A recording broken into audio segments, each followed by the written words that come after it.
Okay. And we have that there.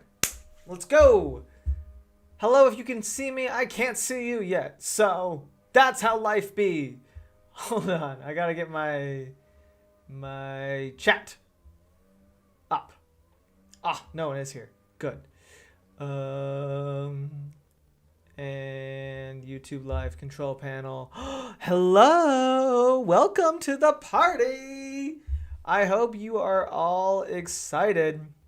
So, here's how this is going to go. You can see that I am here. We're going to chat. We could just talk about X-Men Evolution. I do have some other fun things that we can do as we talk. I'm planning for this to be about 2 hours long of a thing. So we're going to go to about 1:45. But I got character ranking. I got episode ranking. I got random quizzes from Sporkle. Love a Sporkle. So we might do some of that too. Can you hear me? Just finishing the episode now. Laura will always be baby to me. First time here. Well, welcome to everyone whose first time it is. And I have to get this stack of books.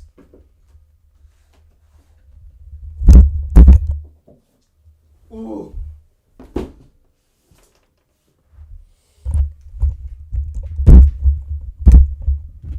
Too many books. There we go. Hello. That's how the mic fits. Little behind the scenes shit.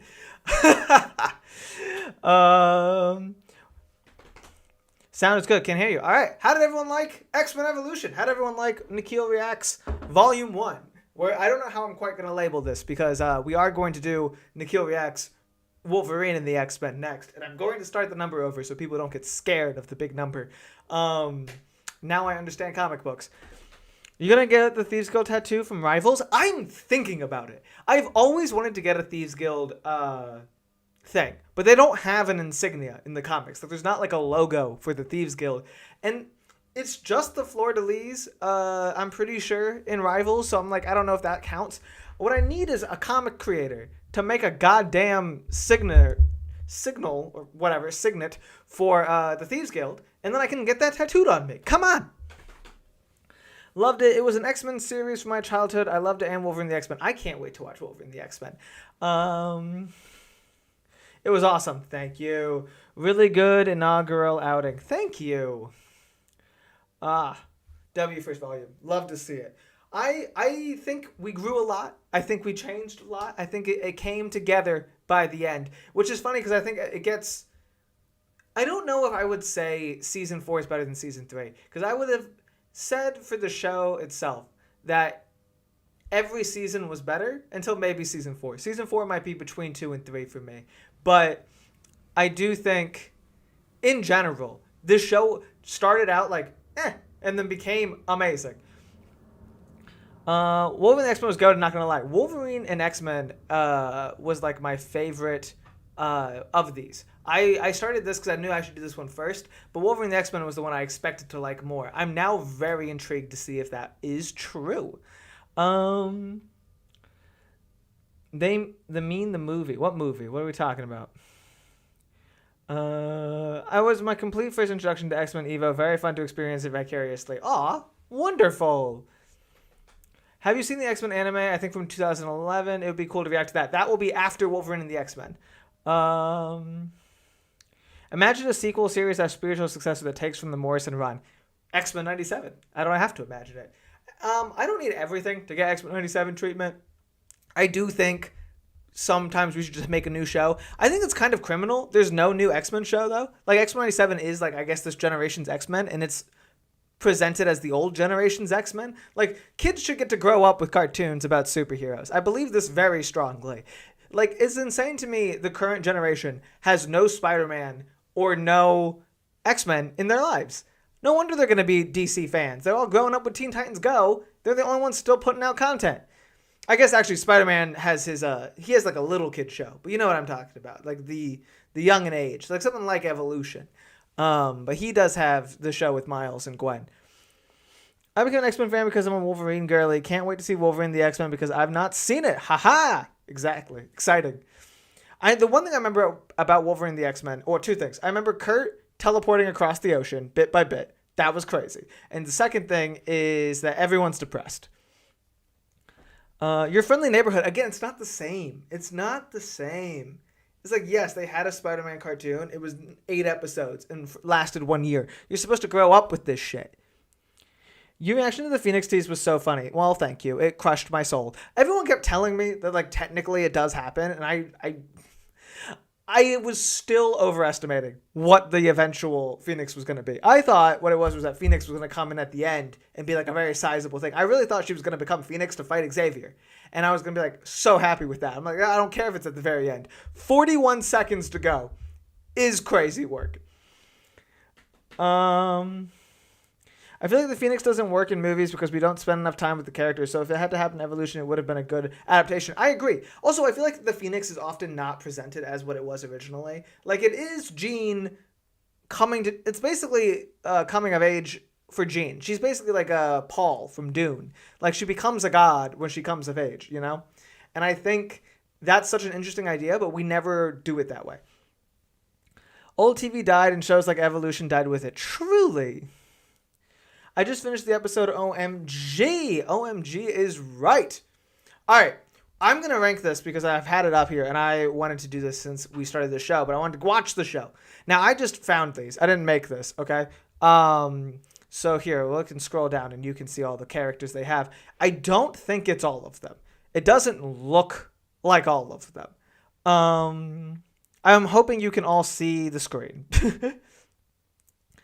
Hi, Nikhil. So happy to see you stream. Been having a rough time recently, so this has boosted my spirit so much. You're amazing. Excited to see the stream. Well, thank you very much. I'm sorry you've been having a rough time.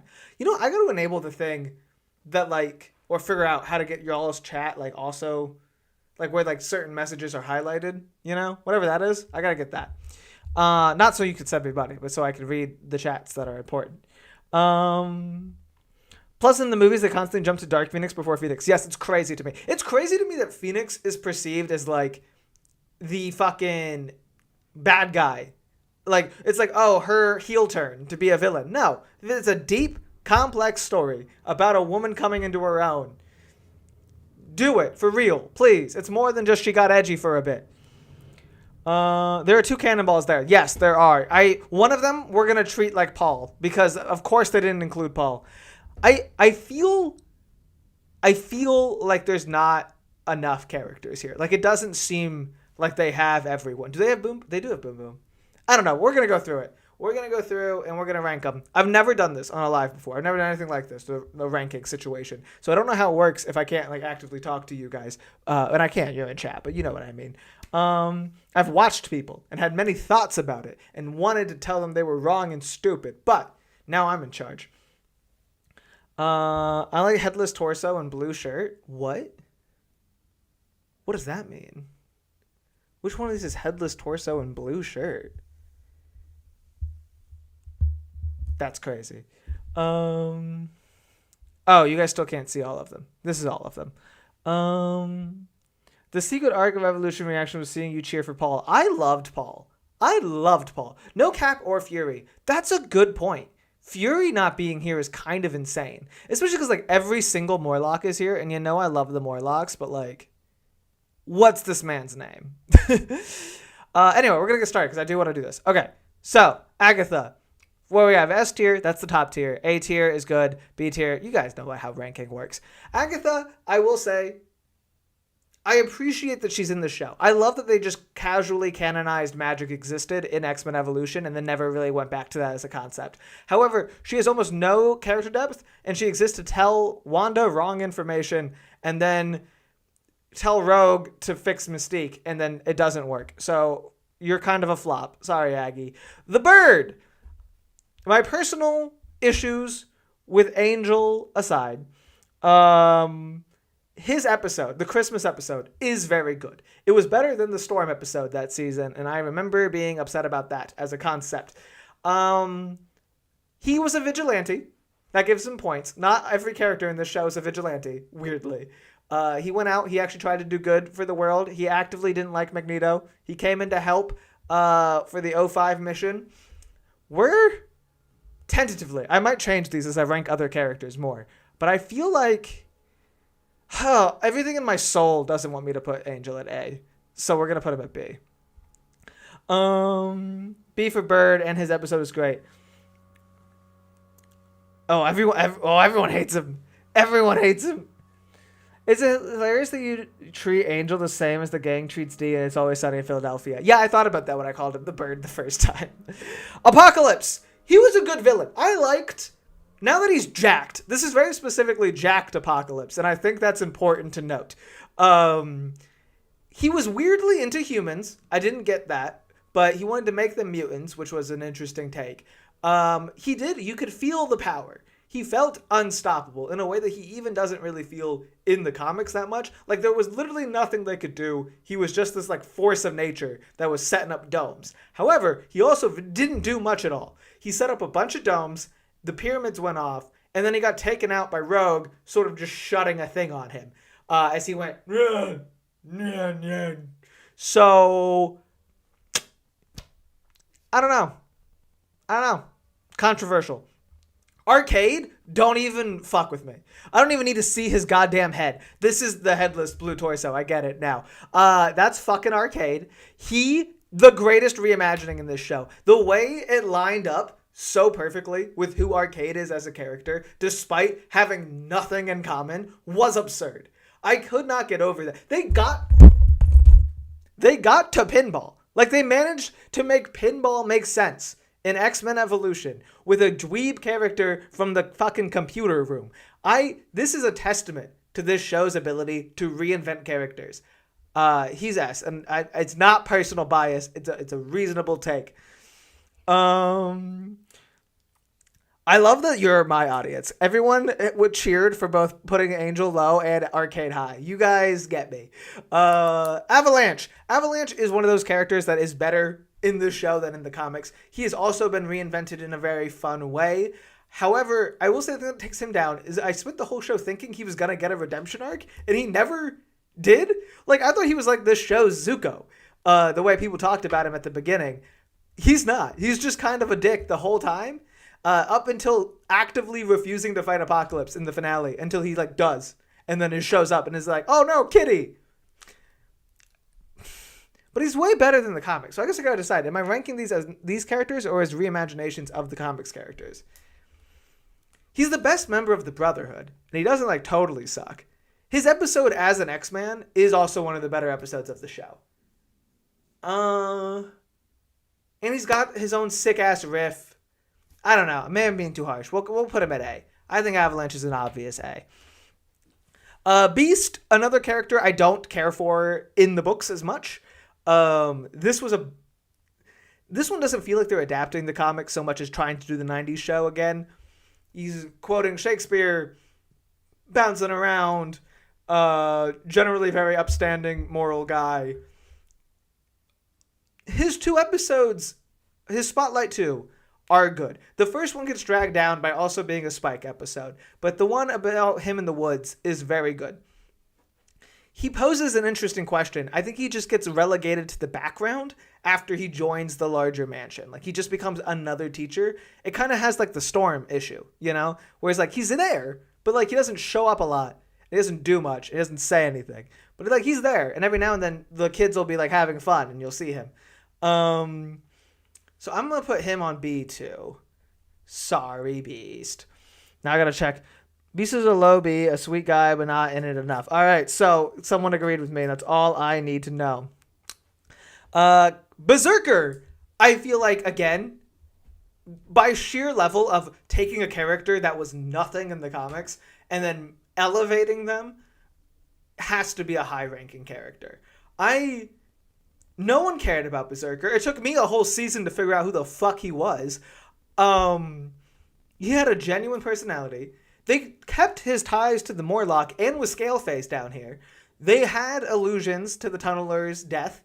They paid their respect with him, but made him so interesting to the point that in the finale of the show, you're supposed to cheer for him coming into terms with his powers enough to beat Storm. That's a crazy arc to give 3-time appearance ever Berserker. I guess the big downside for him would be, again, he's one of the kids, so he's not in it a ton. But even then, he's one of the kids who's in it the most. And they did take away like all the political aspect of him from the comics, but like that's gonna be most of these characters. He's definitely at least A. He's definitely at least A. He might even be S. He's a solid A. I like ranking everyone high. Me too. I'm learning this now. Who is that in S? That's Arcade. They cut off his head because they're dumb, but he's fucking awesome. Blob. Oh, Blobby boy. Weirdly, I think Blob made more of an impression on me when he was by far the worst person in the Brotherhood. Like, when he was a bit of a sex pest and, like, a creep, I at least knew him and his personality. I feel like after season 1, he stopped doing anything. Does that make sense? Like, he felt like a player in season 1, even as, like, one of the goons. But post season 1, I feel like he just kind of chilled in the mansion, and I think that lowers his stock. So we're putting him at B. So far what we have here is S is like peak. A is very good characters. B is mid, did some good things, didn't leave enough of an impression. C is a flop. Basically an overrated cameo. And I don't know if I'm going to put anyone in D. I don't know who I would put in D. It would have to be like a real lame background character. Or Spike. Boom Boom! He's the worst Brotherhood member. He got better, but not enough. Truly. Boom Boom, very fun. Boom Boom, what was it? Season 2 has like a season-long arc of flipping between the X-Men and the Brotherhood that like builds to that perfect finale where she like double crosses on Mystique and gets all of the X-Men, and she feels so much like her comic self. This might be the most straight translation we have in the show. Like, she is so chaotic and so fun. She's a real highlight, and she disappears, which is the issue. Like, in season 3, she basically stops existing. She comes back a little bit for the like magma cruise ship episode, but that would be her biggest knock against her, is that she's just not around. But I think the part where she is around is so good that it qualifies her to go higher. I think Boom Boom might be the second S tier, which is crazy because these two appeared in the same episode, or the same of my episodes, back to back. I love Tabitha. Me too. Caliban, you're Flop City.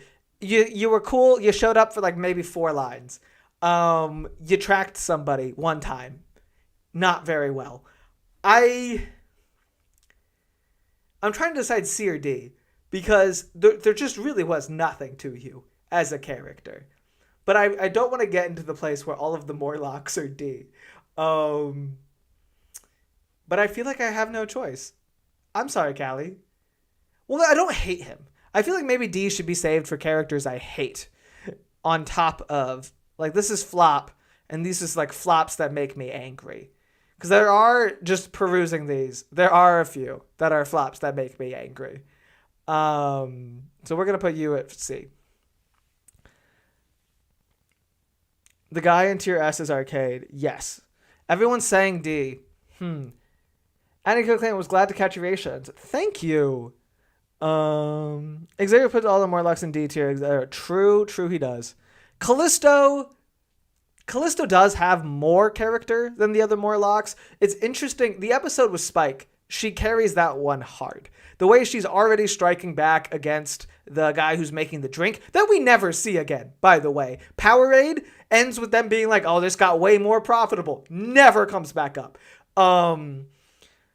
She has in the other Morlock episode where she tells Spike, like, oh, don't stir things up with the people on the surface. You're going to get people in trouble. But then she comes to help at the end. So she's like pretty much herself. She never meets Storm, but that's not her fault. That's Storm's fault in this show. I feel like B is like what would line up with this, but my heart wants to say A, but I think I'll go B because this feels fair. I think of Callisto in this show as I think of Angel and Beast. Cannonball, you're a flop. I'm sorry, Buddo.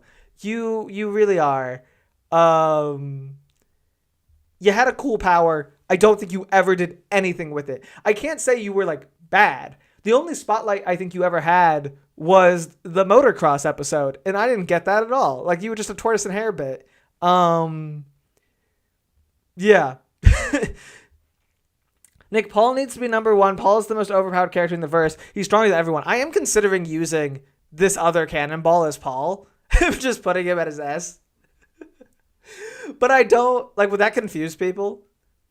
Here, for the bit, we'll have him there. Everyone answer in the comments how Cannonball's on here twice. But yes, Paul, my beloved, the other blonde boy. What they did to him after season 1, dirty. Fucking rude. Okay? I needed to see more. We never even got to see Scott just hang out with him, really. He was like buddies with him all of first season. And then after that, they never just chatted. I will say, actually, I take it back. Season 2, his absence is okay because it all builds to one of the greatest payoffs in the entire show, which is Paul pouring the milk at his watching the TV stream. And you know that they knew it was a good ass reveal because they like everyone else gets a quick reaction shot. He gets like a slow pan up from the milk. Like they were like, "Oh, we're going to tease. Who's this going to be? Who's watching the show?" It's Paul, everyone's favorite fucking boy. Scott's another S. Scott, this Scott alone episode would be enough to put him in S. This show gave Scott his flowers in such a real way while still making him kind of a dick. Like he's still a bit of a hard head. He still has conflict with Gene in them, but he's so like morally strong and he knows what to do and what's right, and he's presented as the leader. Like when people have an issue, they go to Scott to find out what to do. And I feel like that's something that gets lost a lot in adaptations.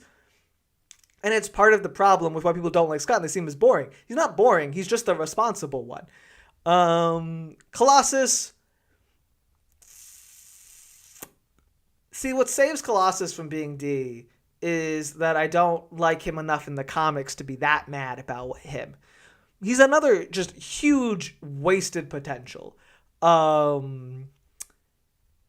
looked cool. Clearly they had plans to put him on the X-Men eventually. There's like one line that he has about like, "Oh, I'm doing this because Magneto's threatening my family," or whatever. He disappears for like the entire 4th season until the finale. He does come back in the finale. He does fight Magneto at one point and turns into non-metal to punch him, which I liked a lot. But he is like premium wasted potential. I'm so sorry. We're going to pull an Xavier. All of the Morlocks are going to have to be D. I could not tell you this woman's name. I could tell you her power was that she made like holes in things. Like she like dissolved things enough for people to walk through. She looks like Lost. Danny, only in 1 episode, but fucking killed it. It might be B for wasted potential. I don't know. But I feel like just the vibe-wise, she fits better in A. Danny's 1 episode is a mindfuck. It's insane. It's a true spotlight on her, which is always fun. Loved her. Big fan.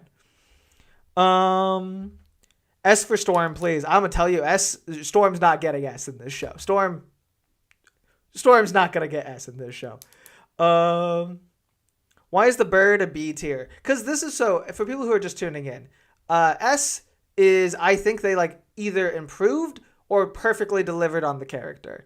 A is good character, surprisingly good character. B is fine, mid. C is flop or wasted potential. And D is flop or wasted potential that actually pissed me off. Irene, I feel like Irene's a B. She should be C. I can grant that based on what I just said. But like, again, vibe-wise, I feel like I think of Irene in the same way I think of Angel or Callisto in this show. Like, she is just kind of a presence that exists sometimes. She's interesting. I like that she's included. And I was wrong. In my episode, I included an editor's note. But I kept being like, when are we going to learn how Mystique factored in? They have a picture of Mystique and Irene raising young Rogue in X-Men Evolution, hanging behind Irene, which is dope. And honestly, you get points just for that. I'm not really... Is Mystique on here? Yeah, she is. Okay.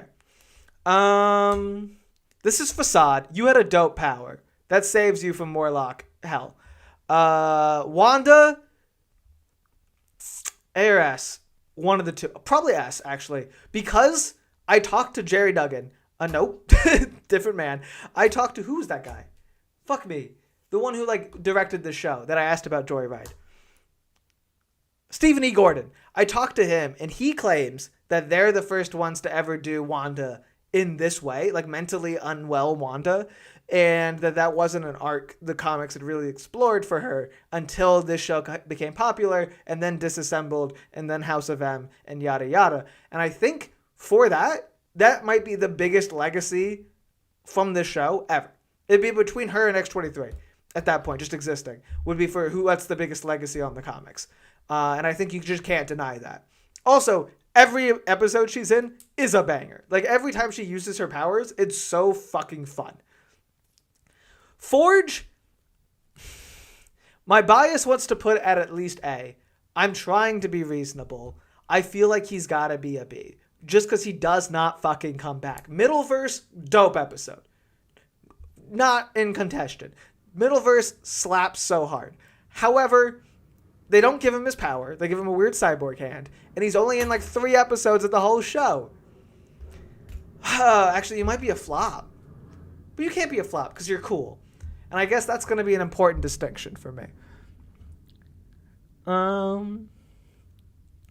The Forge D's. Ooh, someone really did not like Forge.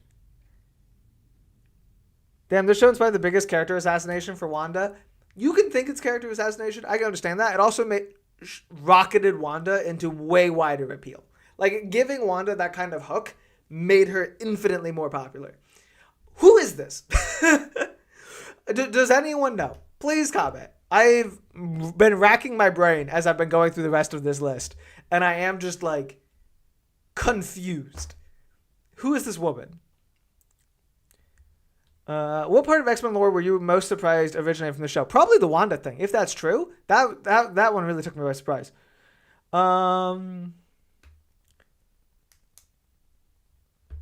They at least have Forge in his melanin. That's true. They made Forge.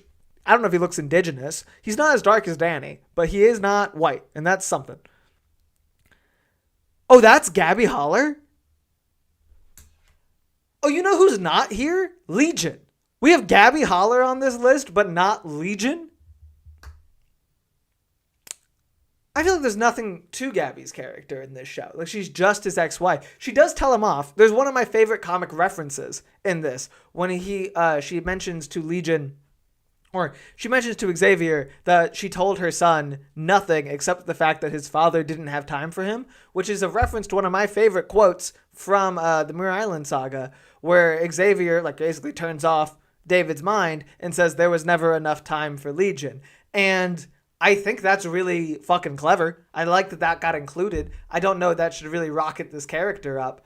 So we'll put her in C. Gambit, my boy. He's not going below A. I can't put him at B. I just will not.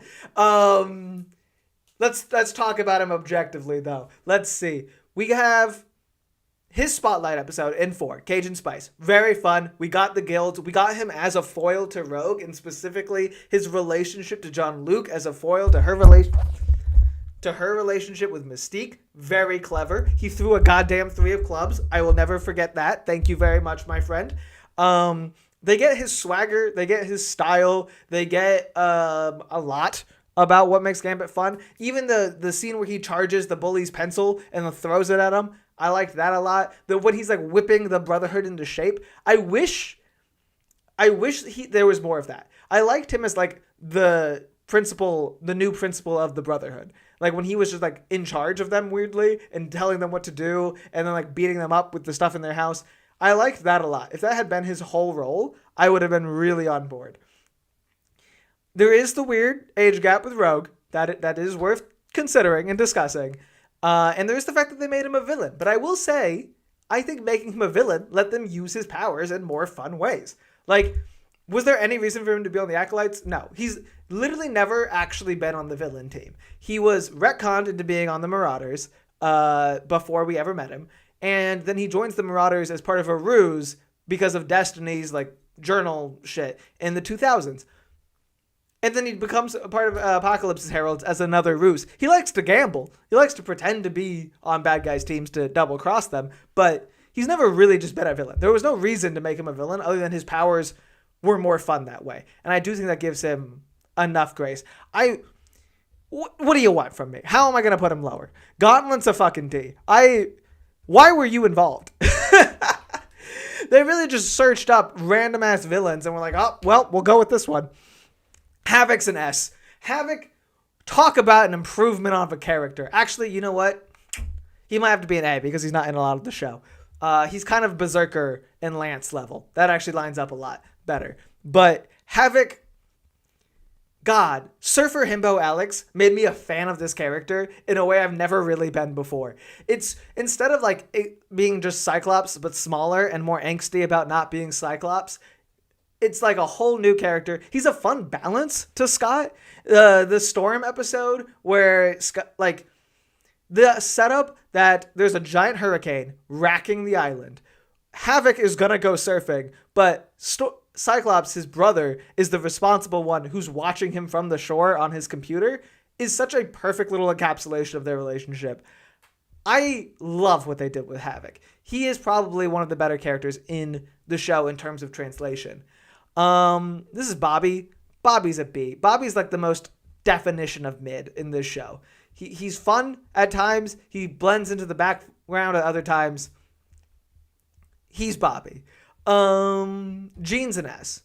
Jean and Scott really surprised me in this show. They weren't afraid to give Jean personality, and I liked that a lot. I think they kind of scale it back as the show goes on, but especially in the beginning 2 seasons, like Jean's prone to outburst. She's prone to getting upset at Scott. She has actual depth and personality. I wish they had explored her powers a bit more as a metaphor for her trying to constrain herself. But you know what? They were planning to. They just took forever. But even her relationship with like Duncan, like the growth of her the first scene of the whole show is her talking to Duncan. And then by the time you get to season 4, she's fighting him as a supervillain. Like that's fascinating. Jubilee is a D because she pissed me off. This is one of the ones that angered me. It's absurd to me that you made Jubilee of all characters this irrelevant.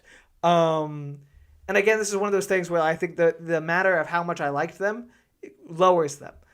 Because I'm mad that she wasn't A in more of the show. They write her out at the beginning of season 3. Insane work. This show came out 2 years after X-Men, the animated series, ended. 2 years. And you took Jubilee and you made her background New Mutant number 3? Insanity. Juggernaut, probably B. I think Juggernaut's fun. He only exists as a plot device in this show. He's a way for Mystique to get information. Like that's basically, I think that's both of his appearances, really. No, the first one's Mystique getting information. The second one is Mystique getting information through Arcade while distracting people with Juggernaut. And the third one is the Take It Raw scene, which is a famous scene. But I would feel bad putting him any higher because there's no real character here. He just kind of is mad. But that's also like Juggernaut's character. So, Kitty Pryde. She's either A or S, for sure. Another huge win for the show was making Kitty, we'll go S, was making Kitty such an interesting character. I like that they managed to preserve her as the young one on the team, even though she's not the youngest on the team. I like that she talks in a different way than everyone else to kind of drive that point home. I like how they use her powers. I like her romance with Lance. I do wish they used her more in the latter 2 seasons, but even when they do, she's still doing really interesting things with her powers. So she's going to go S.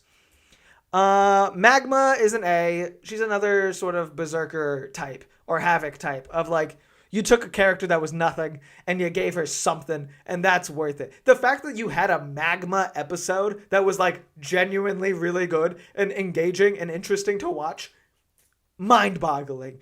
A feat unto its own. Wannabe Beak, you had a cool power. You could see through things if you touched them. That was interesting.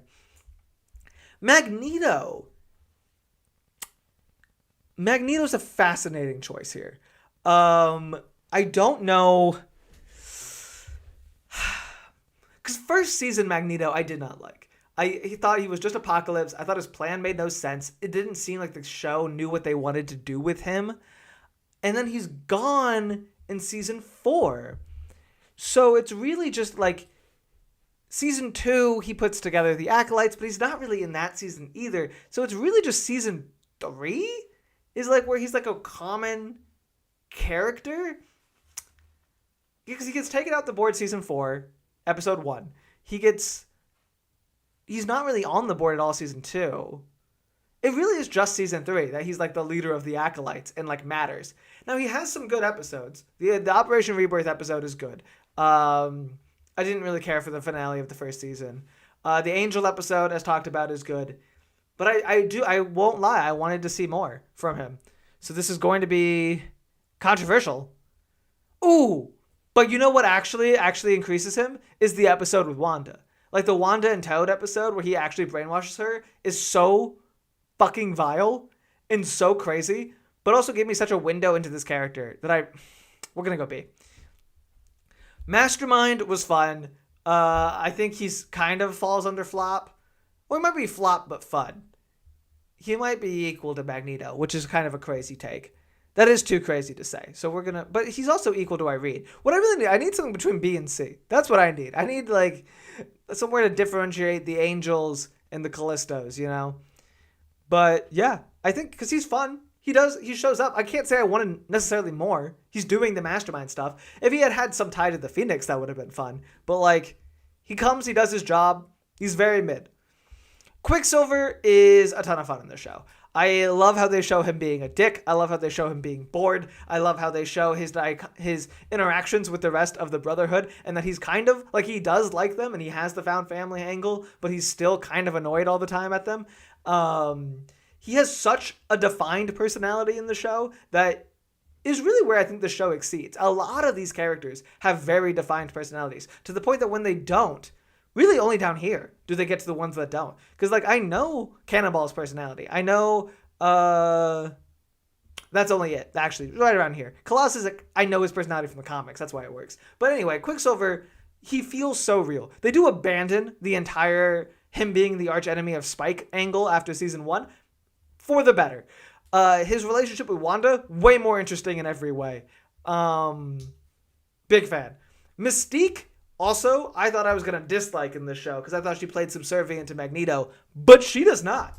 Mystique in this show actively fights against Magneto. If anything, this is one of the few shows that represents that woman doesn't work for that man and has her own goddamn brotherhood. I don't know what was going down in season 1. Again, I think Magneto as the overall bad was just like bad writing, kind of. But Mystique as the Principal Darkhelm was amazing. Mystique as an actual villain on the sidelines. Hers Risty in season 2. Like, the fact that this show incorporated, you never knew if anyone around you could be Mystique and what she might be up to, was genius. Like, one of the better adaptations of Mystique, I think. Multiple, you go to B because you were fun.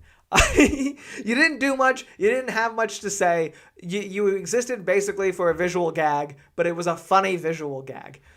Nightcrawler, A or S? Definitely fun. The emotional heart of the show, probably one of them. A lot of the cast just kind of gets emotional. Kitty's probably the emotional core as well. Definitely one of the dramatic anchors of the show. There's a lot of sad plots to do with Nightcrawler.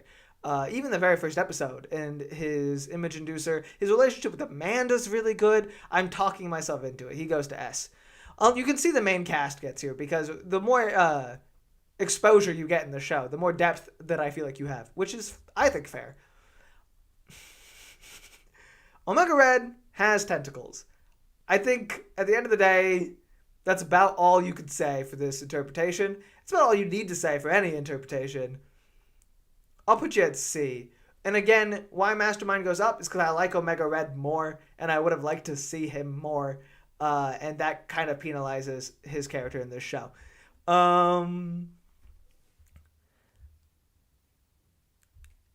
S for Safton is not his sister. Truth.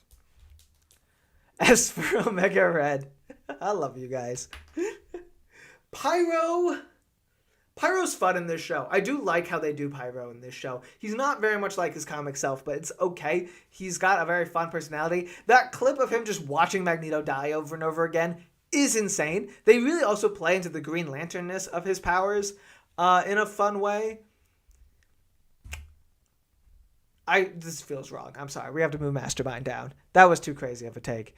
We're going to put Pyro at B. That feels more correct. Rama, fuck you. Were you Kang? It was never clear. I feel like he was meant to be Kang. What Xavier being like, oh my god, the technology is from the future. You were meant to be Kang. Why were you not Kang? Could they not say Kang? I don't know, but you anger me for existing. And I don't like that they like split Apocalypse with you. At that point, just say Apocalypse is from the future. Like, why is it Apocalypse got his powers from Rama Tut? Even if that is what it is in the comics, and I've not read the Ensabanor prequel comic. Even if that is what it is in the comic, why do that in this show? Unnecessarily complicating the narrative. To the point that people, because I cut up my clips, as I have to do on YouTube, people didn't understand that you were even involved. So many people were confused by what you are and what you did in this show. I don't understand either. Sabretooth, yeah, obviously D. You pissed me off the most. What are you in this show? You show up, you're so fucking interesting. And you're spouting some, oh, one of us will live, the other must die, Harry Potter nonsense. And then you become the world's biggest jobber. You never want to fight. You were never even slightly intimidating. You show up, you get punched one time, you fall down. Ridiculous. Toad, y'all already fucking know. Toad, I wish there was a higher tier. He hits every criteria. He's so fully well developed. He's such an improvement on his comic character. He's so fucking iconic of a design and a vibe. Like, skater grunge Toad, insane. I cannot say enough good things about this Toad. And then when they finally let him carry an episode with that Wanda ep, he fucking nails it. It's helped that he has Wanda and Nightcrawler as like the support, but he still fucking nails it. Him crashing Amanda and Kurt's dinner with Andre situation. No, that's not it. Guess who's coming to dinner situation? So fucking funny. Him just smashing through the window. His absolute lack of subtlety in any given situation. He enters the show pickpocketing people. It's so fucking funny. I love him. Scaleface, you go to see simply because they remembered that you existed and that you had a relationship with Berserker. If y'all don't know, Berserker, again, in the comics, he ran a separate group of Morlocks called the Tunnelers. They run out after the massacre onto the docks. They get into an altercation with some cops who shoot Scaleface. That's like one of commentary. Interesting that they remembered that. Spike, if not for the final episode of Spike, if not for like the Morlock, Spike comes back, flaming spikes, all that shit, he'd be D for sure. The balls to be like, we're introducing a new character because we think it's important that people have representation of a young black man in a superhero show. Great. What the fuck did you do with him? Nothing. There were 2 whole arcs about how he had nothing to do. That's crazy. You almost kick him out of Xavier's. You then write him off to the Morlocks and then forget to show the Morlocks. I was so hyped during the episode because I thought that the Morlocks were going to become like a whole thing. And they were going to be like a season-long arc. And we're going to have Storm and Spike finally have a moment in the sun. But no. Honestly, I'm still mad. He might still be D. The Leech episode's so good, though. And that's really what saves it. Like him becoming a vigilante, showing the X-Men that they're not doing enough, and then announcing explicitly that the mutants of Bayville are off limits for hate crime. It does so much to raise his stature. I feel like anyone who says Spike's their favorite character, and I know a lot of people who do, are thinking of that one episode and how much he could have done. So you're going on C. You're going on C because you could have been more, but you weren't. Storm is D. I know people ask me to put Storm at S. This is why I specified that D is going to be the ones that piss me off. I think my views on how this show used Storm have been very clear. As much as I like Cyclops being the leader, I think having Storm that put Storm in a position where she didn't have much to do. I think making Storm an adult wrecked any chance of her character. Almost every issue I have with Storm would have been better if she had been a teen. First of all, what I was saying about Jean, they weren't afraid to give Jean flaws. They were afraid to give Storm any. She is completely perfect. She's completely fine. She's so morally above everyone. She knows everything. She's mom, basically. And Storm should never be mom. Storm is hot-headed. She's a little fucking aggressive. She's a little angsty. She's a good, solid leader of the X-Men. But we got to this point where we literally deify her too much, I think, even in the books. That's why X-Men Red was so good, because it was going back to treating Storm as a character who had genuine issues. And then, on top of that, you never let her do anything cool. Like, everyone else has a really good moment in this show. Storm's greatest moment comes at the end of her own episode, where she sucks up that dude into a tornado. And that's great, but, like, 2 episodes before that, you were facing a tornado, saying that there was nothing you could do about it. They had her riding around in mist. The issue was mist. And they were like, can't do anything. I'm not that powerful. What are you talking about? If you were 14, I'd be on board. I'd be like, yeah, that's life. Not all of these characters are that powerful yet. Jean, another good example. But instead, no. Making her an adult, we didn't get to see a forged relationship. We didn't get to see Jean and her friendship. We didn't get to see her rivalry with Scott. We didn't get to see anything. It ruined it. Big man on Storm. Anyway, how is this video doing? Oh, we're doing great. There's 400 people in here right now. My God. Okay. Glad you guys are liking this. I'm sorry I'm not reading the chat as much. I'm just ranting about these characters. Sunspot. He's one of the young kids that does talk more. No, he's not. Never mind.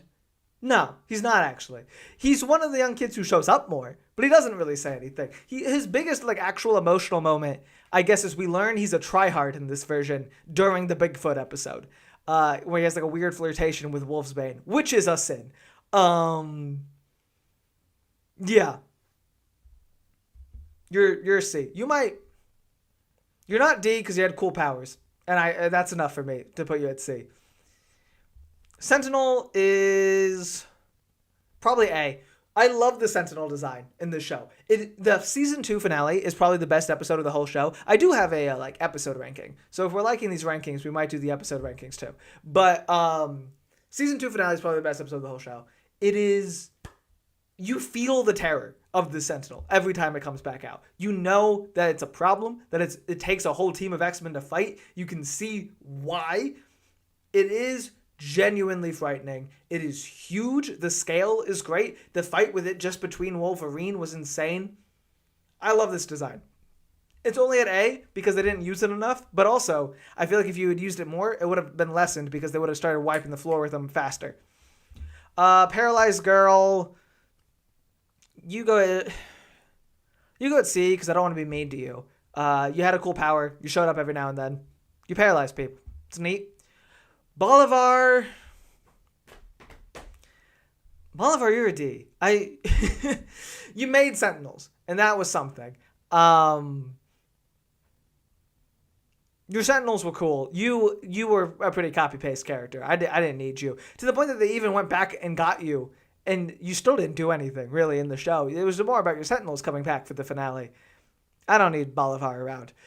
Stephen Lang, supremacy. Rogue is an S. Similar to Toad, pure iconicness. The depth that they give this character, the amount of truly interesting stories they give her. The fact that all of season 4, she's reckoning with the fact she couldn't forgive her mother enough and fucking killed her.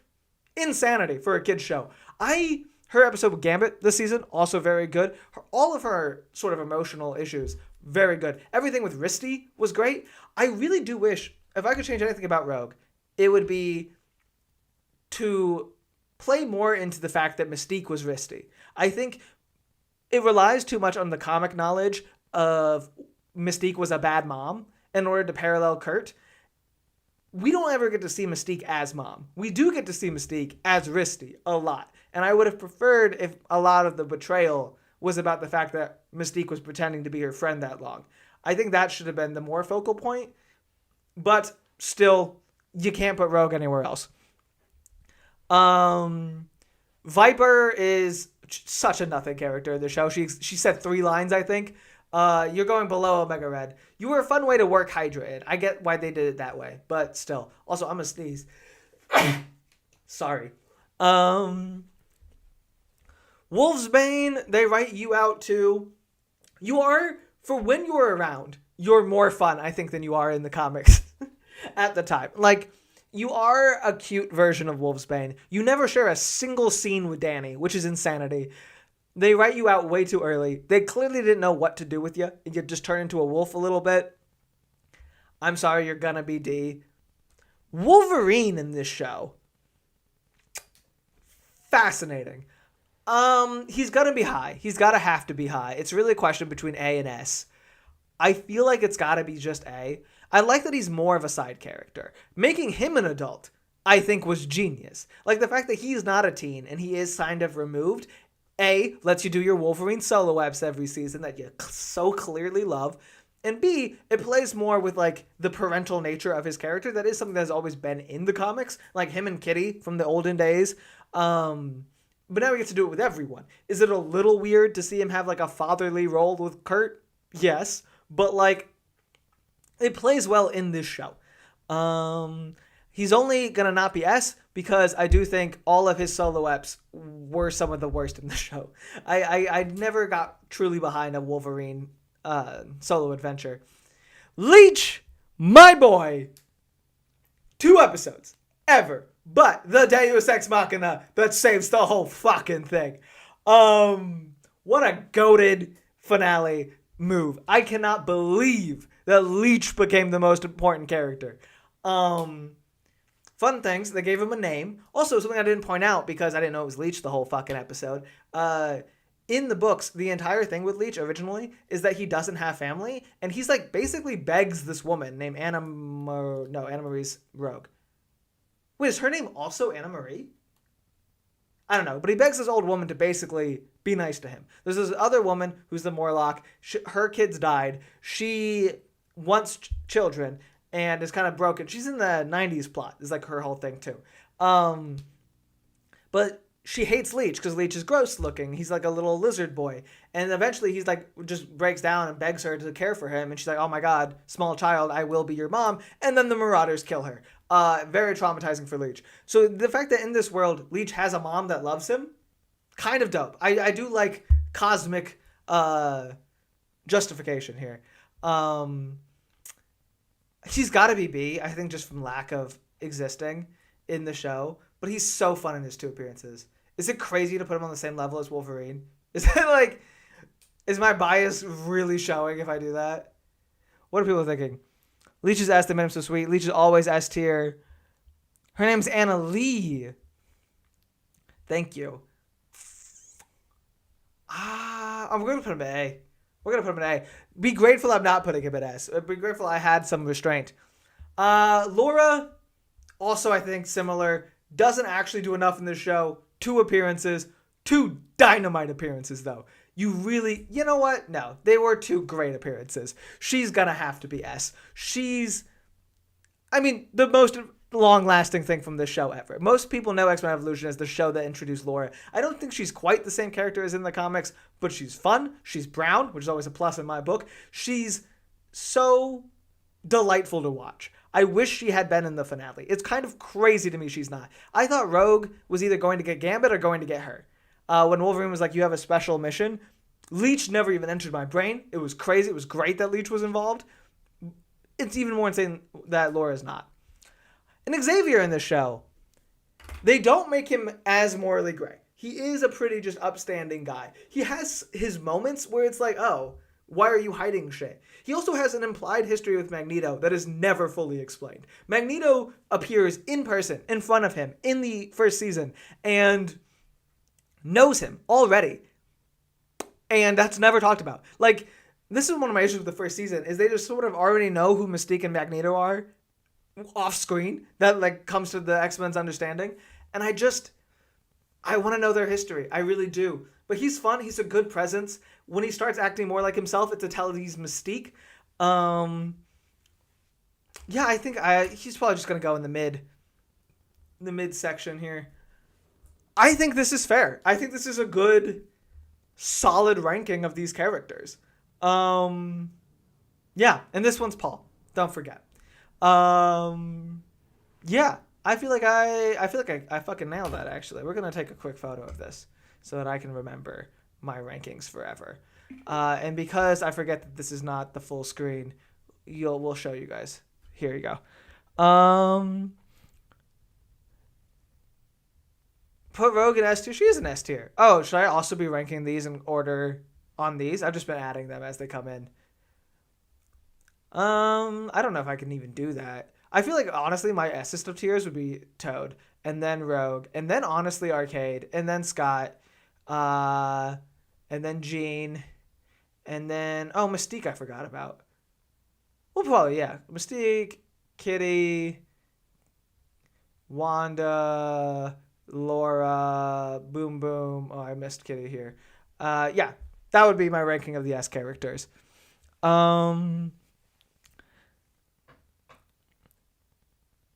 You don't need to rank your tiers. It's cool. Well, thank you. I won't. We're done with the S. We'll do just the S's. But I do think Toad is best character in the show. I think Toad is the biggest win they have. We have 410 people here.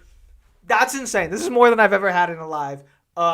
Anywhere, I think. I do have another ranking thing for all of the episodes, as well as some like quizzes and shit. Do we want to do that, or do we want to just chit chat? We have another hour of the after show. What are people thinking? You out Toad and Paul and Ez. You can put Leech there too. But see, I don't think Leech is on the same level as Toad. Paul's kind of a bit, but I don't think Leech is on the same level as Toad. It's official, best character in the show, Toad. Yes, I genuinely believe that. Wait, hold on.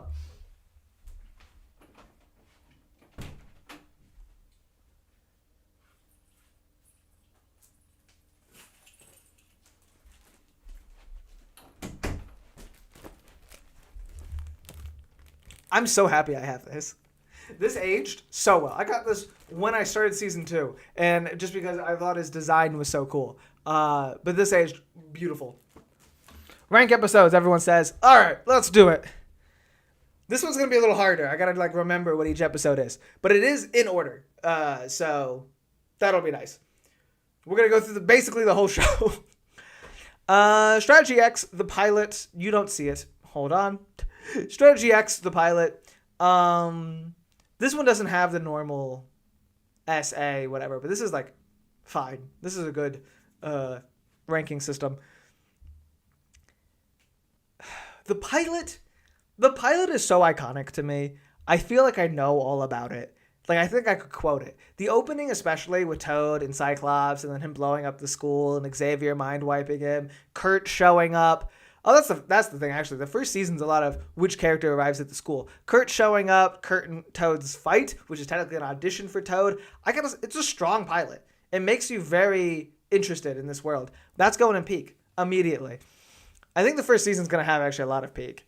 The X impulses, that is going to get Kitty from her school. It's the introduction of Lance.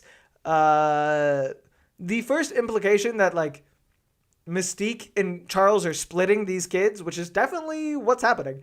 I would put that just in very good though.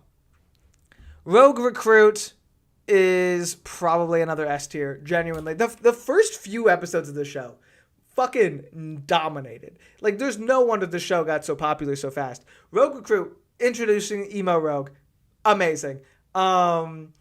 Introducing Cody, introducing how Rogue's powers work. It's Mystique's connection to her, Destiny. God, it was so fun. Mutant Crush, this one's the Blob episode. We'll probably put that on good. That's like just the realest I think they got at the time.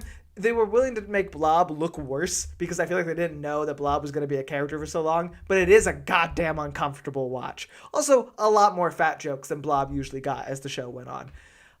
Speed and Spike. I don't know if bad. Is that too mean? Spike's a fun character in his first appearance. And I do like how they fight Quicksilver. And Quicksilver's a very fun character in his first appearance.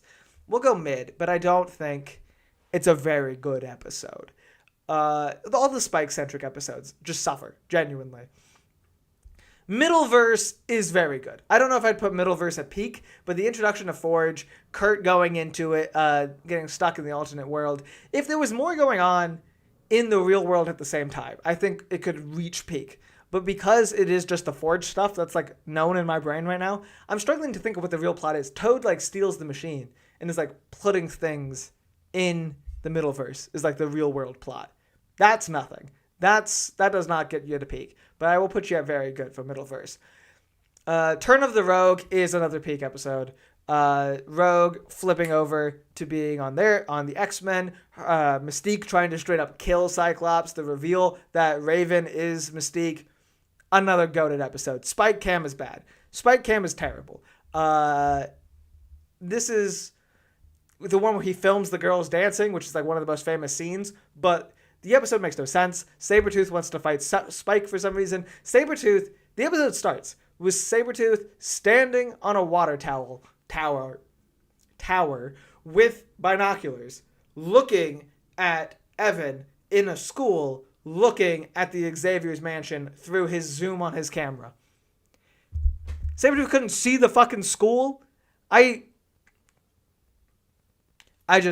No. Spike Cam was bad. Survival of the Fittest, very good. This is the Juggernaut episode. It's also when the Brotherhood and the X-Men work together. It's just not, it doesn't have the same like gravitas as Turn Off the Rogue. Honestly, I guess Rogue Recruit should be down here too. Because if we're doing ones that just have like the aura, Turn Off the Rogue and Strategy X have the aura to them. Like you're like, this is a good episode of television when you're watching it. But these are very good episodes of the show. Some of the highlights. Shadowed Past. I don't remember what was. Would have been mid-season 1. Shadowed Past X-Men Evolution. Oh, actually, the better way to do this would have been... Oh, is it the Nightcrawler reveal episode? That's a pretty good episode. So I gotta type around my mic setup. Shadowed Past is, yes, Rogue has nightmares about Kurt. So it's the Kurt episode. The Kurt reveal episode's a good episode. And that one's got some aura to it. That's got some fame. Him like coming to terms. We never really get to learn about it, which is I feel like is one of the issues with this show. Is like some of the episodes age worse because they seem like they're setting things up that they just aren't setting up.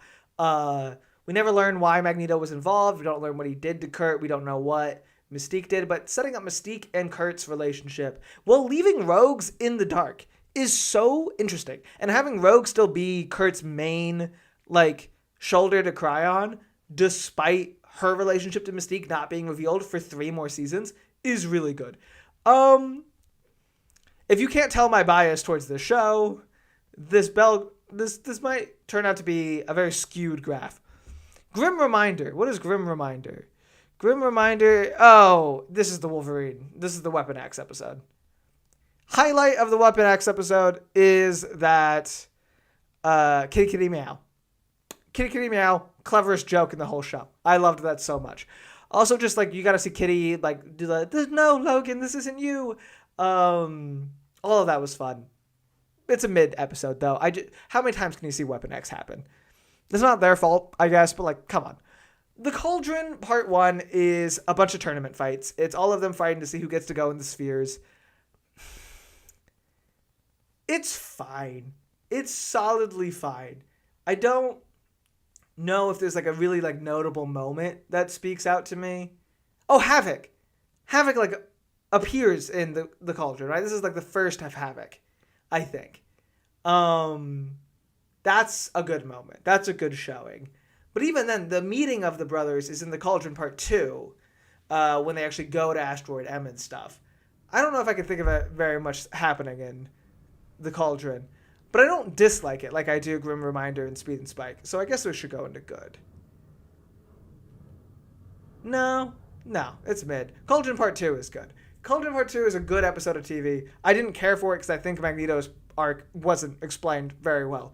And I don't think what he was doing made any sense. It seemed like they wanted to do Apocalypse, but they didn't have Apocalypse yet. It was a fun way to end the show, and a fun way to like switch up the status quo by taking Raven off the board. But based on everything that came after it, it's just not on the same level.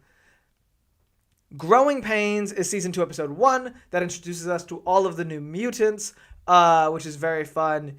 It's also the girls' championship soccer match.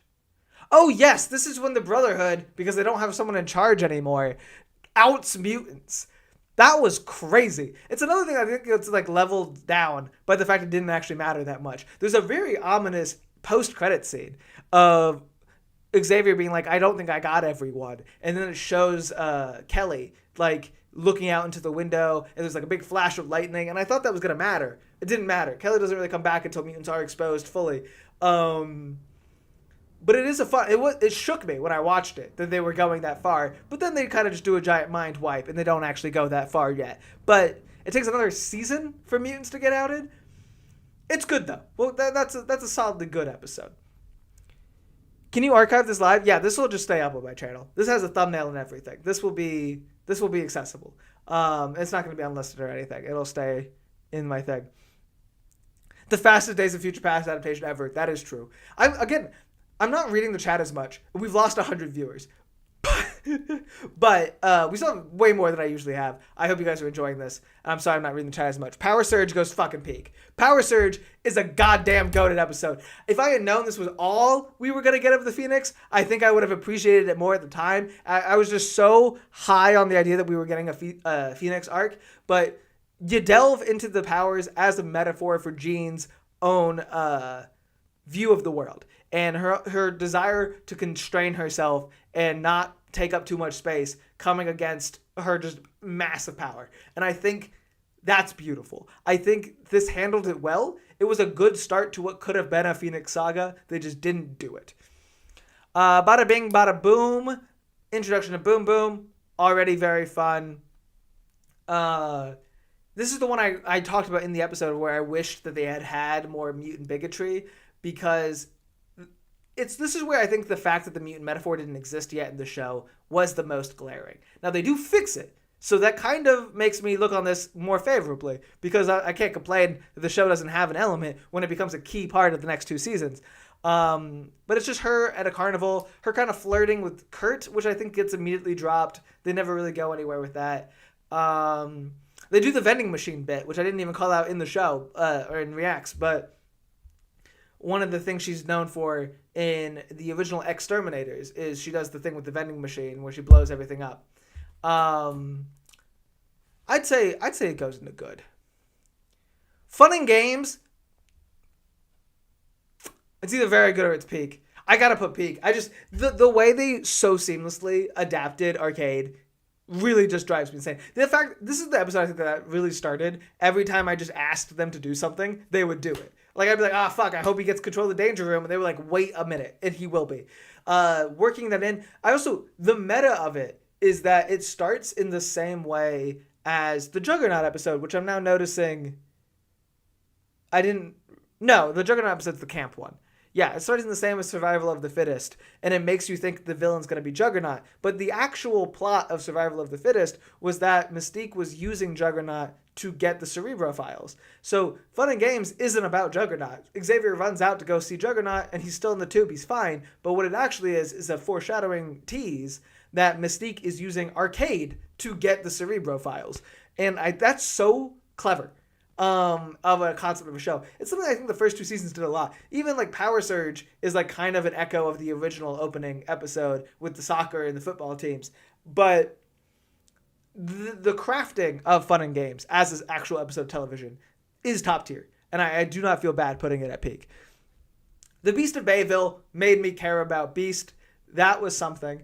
But also not that much, actually, now that I think about it. The transformation scene's very good.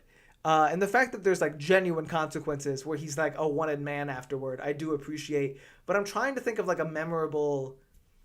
He yells that he wants to hang Spike in the amphitheater, and that's just weird. I don't know if I can get behind that fully. He's gray. It's not even the thing that's getting me is it's not even the best Beast episode. And again, that kind of it gets hurt by what comes on later, but not even being the best Beast episode, which I wouldn't put as one of the best episodes of the show, though it is pretty good. I think makes it suffer. We'll put it at good. Adrift, I'm of two minds on Adrift. This is Cyclops and Havoc lost at sea. And this is, I think, the only episode of the show where the entire plot really does not factor into the fact they're mutants at all. Like, they get lost at sea, they're trying to survive in the storm. Storm herself, not helpful, despite the fact that it's weather. And it's really just about their relationship and them being brothers and the fact that they just found each other. There's not enough conflict there, I think, is my only thing. Because there's so much conflict in trying to survive being out at sea, we don't really see the brothers struggling with their relationship despite meeting again after like 10 years. And I think maybe I would like to see that. It's not very Saturday morning cartoony, but still. But it's a good episode of television. I think it's very fun. It gets weighed down by its ending. I think there's so much attention paid to how hard it is to get out of the situation that when they do get out, it's kind of just like, oh, okay. And then we don't see Havoc again, really. So we're going to put that just in good as well. On Angel's Wings is a very good episode. This was the one where I started out and was like, oh, fuck, it's the bird, fuck this shit. And then they gave me a delightful Christmas episode that delved actually into what I was just talking about with Havoc, where Scott is talking about how he believes in religion more because he used to pray that he could find his brother again. And then his brother showed back up and is alive. And I was like, well, fuck, maybe God's real. Crazy thing for a show to be tackling. Angel does real vigilante shit. Magneto comes back. Rogue takes Magneto's powers. It's a very hype scene. They never explain why Magneto's eyes glow yellow, but whatever. On Angel's Wings is very good. African Storm's bad. African Storm, pissed me off again.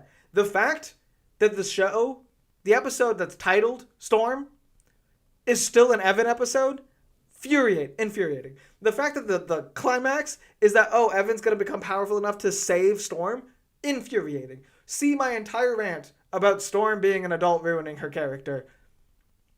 I get, for the premise of the show, having the teenager learn and be able to save the grown-up is, like, important. Dumb. It's also the one where they almost kick him out of Xavier's for some reason, which never makes any goddamn sense. Why would they do that? Stupid. Joyride, peak. Joyride is Lance joining the X-Men. For real. It's not even a scheme or anything. Mystique's gone, and he wants to be part of a community. And then Cyclops and them are dicks and drive him out. But the riding around New York, just 2 months after 9/11, insanity. Everything about Lance and Kitty, this is where Lance and Kitty become like a real thing. This is good. This is the best showing of Lance in the entire show. Walk on the Wild Side. What the fuck is Walk on the Wild Side? Walk on the Wild Side. Oh, that's the Girl Power episode. Oh, yes, that's also peak. Girl Power episode's amazing. All of them become on a team together. They do Coyote Ugly and The Craft. The dancing scene in this is better than the fucking Spike Cam one, in my opinion. They're genuine vigilantes. They're so fucking fun. Boom Boom and Amara and Jean and Kitty and Rogue are such a dynamite team. This is why all of them in this ranking were this high, is because they have such a good showing in this episode that created such good characters, even for like Amara and Boom Boom, that you could draw on later. Walk on the Wild Side slaps. Operation Rebirth is mid, as every Wolverine episode is going to be. It's just there, and it's fine. Big takeaway, Wolverine knew Magneto in the camps, and also Captain America existed. Those are both good. Otherwise, I don't really care. It largely exists to explain how Magneto got young again. Okay. Mindbender, this is Mesmero tricking Jean into being evil.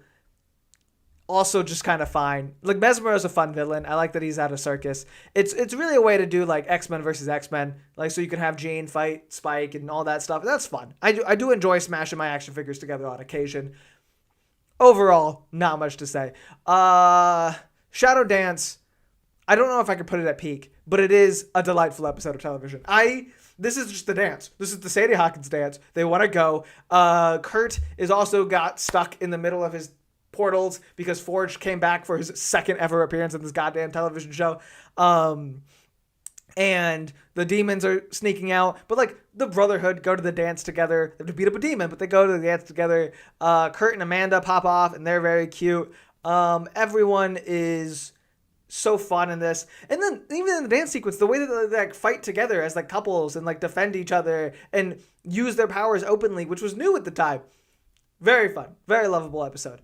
I can't wait at peak because again, I think these are all like structurally a step ahead, but very good episode television. Which one's Retreat? Retreat. Oh, this is Beast in the Redwoods. This is the best Beast episode. Beast in The Scientist, as a foil, talking about like what it means to be a man, what it means to be an animal, how he feels. A very interesting issue for Beast that I feel like we don't do enough with. It's kind of because Beast's big issue in the comic is kind of encapsulated by one line where he's like, "You knew me when I could play guitar," to Jean. He's devolving into more of an animal state, and that's kind of his issue. But I like that this episode was like, what if it's good? Like, what if he enjoys being an animal? What does that do to his brain? Where he's like, no, I'm a human, I'm smart, I'm a scientist, I can't be this animalistic. And this kind of is a bringing home of both of those sides of him. And it's good. It's a nice episode. Hex Factor goes up to peak. Introducing Punk Wanda is on the same level as introducing Emo Storm or Emo Rogue, except it's even better because you get the mall fight, you get Mystique fucking taking over Xavier's body secretly. That pays off in a later episode, but you still get credit for it because you teased it. You get Wanda just absolutely wrecking everyone. You get insight into Magneto as a shitty ass dad. Hex Factor is a great showing. Day of Reckonings Part 1 and 2 are, like I said, probably the top of the show. I have never been so immediately locked in and so on the edge of my seat in the entirety of this React series. I didn't know what was coming next. We got Gambit showing up in Day of Reckoning Part 1. We got all of the Acolytes. We got Magneto having a genuinely good Magneto-esque plan. The fact that Magneto's plan this time was to have the X-Men and the Acolytes be fighting and then have the Sentinel come out so that he could kill the Sentinel in front of them, showing that he outpowers both of those teams. Or not the Acolytes, sorry, the Brotherhood. So that he outpowers both of those teams and that the humans hold nothing to him is a Magneto plan. That's genius. That's how he would demonstrate his authority. And the fact that it gets fucked up because Wanda shows up and turns the Sentinel against him so he can't use his power against it. Also very good. Wanda seemingly killing him at the end, very fucking good. The scene with Rogue and Gambit, delightful. I think genuine peak of the series. And when the human hate, not when it feels the most real, when the human hate feels the most raw is the Spike Morlock episode we'll get to in a bit. But it feels very raw here. Bolivar is a nasty villain. Day of Recovery, also peak. It feels like really it's a three-parter. They got to go bust the people they lost in Day of Reckoning out so that they can come back. Cyclops turns on Mystique, betrays her, gets her stuck in the place. All that is really good. It does live as a three-parter in my head. The stuff of Heroes, Storm and Beast. Oh, this is fighting Juggernaut. This is the Take It Raw. It's good. It's one of the probably better showings of Storm, her just being in the Senate room. And it is where they have the sort of commentary of, you have the white man yelling at Storm, you're a subhuman.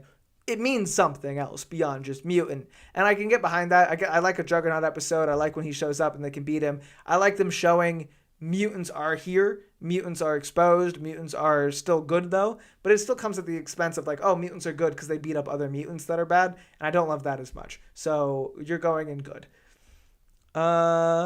Mainstream. They rescue Professor X. Mystery still exists. Kelly enlists Duncan. Oh, can you even see this now? This is the return to school. That's what this episode is. I'm trying to think. The return to school is a good showing for the mutant metaphor. You have Kurt being closeted. You have Scott getting picked on. You have a lot of good stuff. And then it's the PTA meeting at the end, right? Oh, and then you have the trans metaphor with Jean. That goes into very good. You did the mutant metaphor. I'm proud of you. The stuff of villains, where Magneto is. Oh, this is breaking.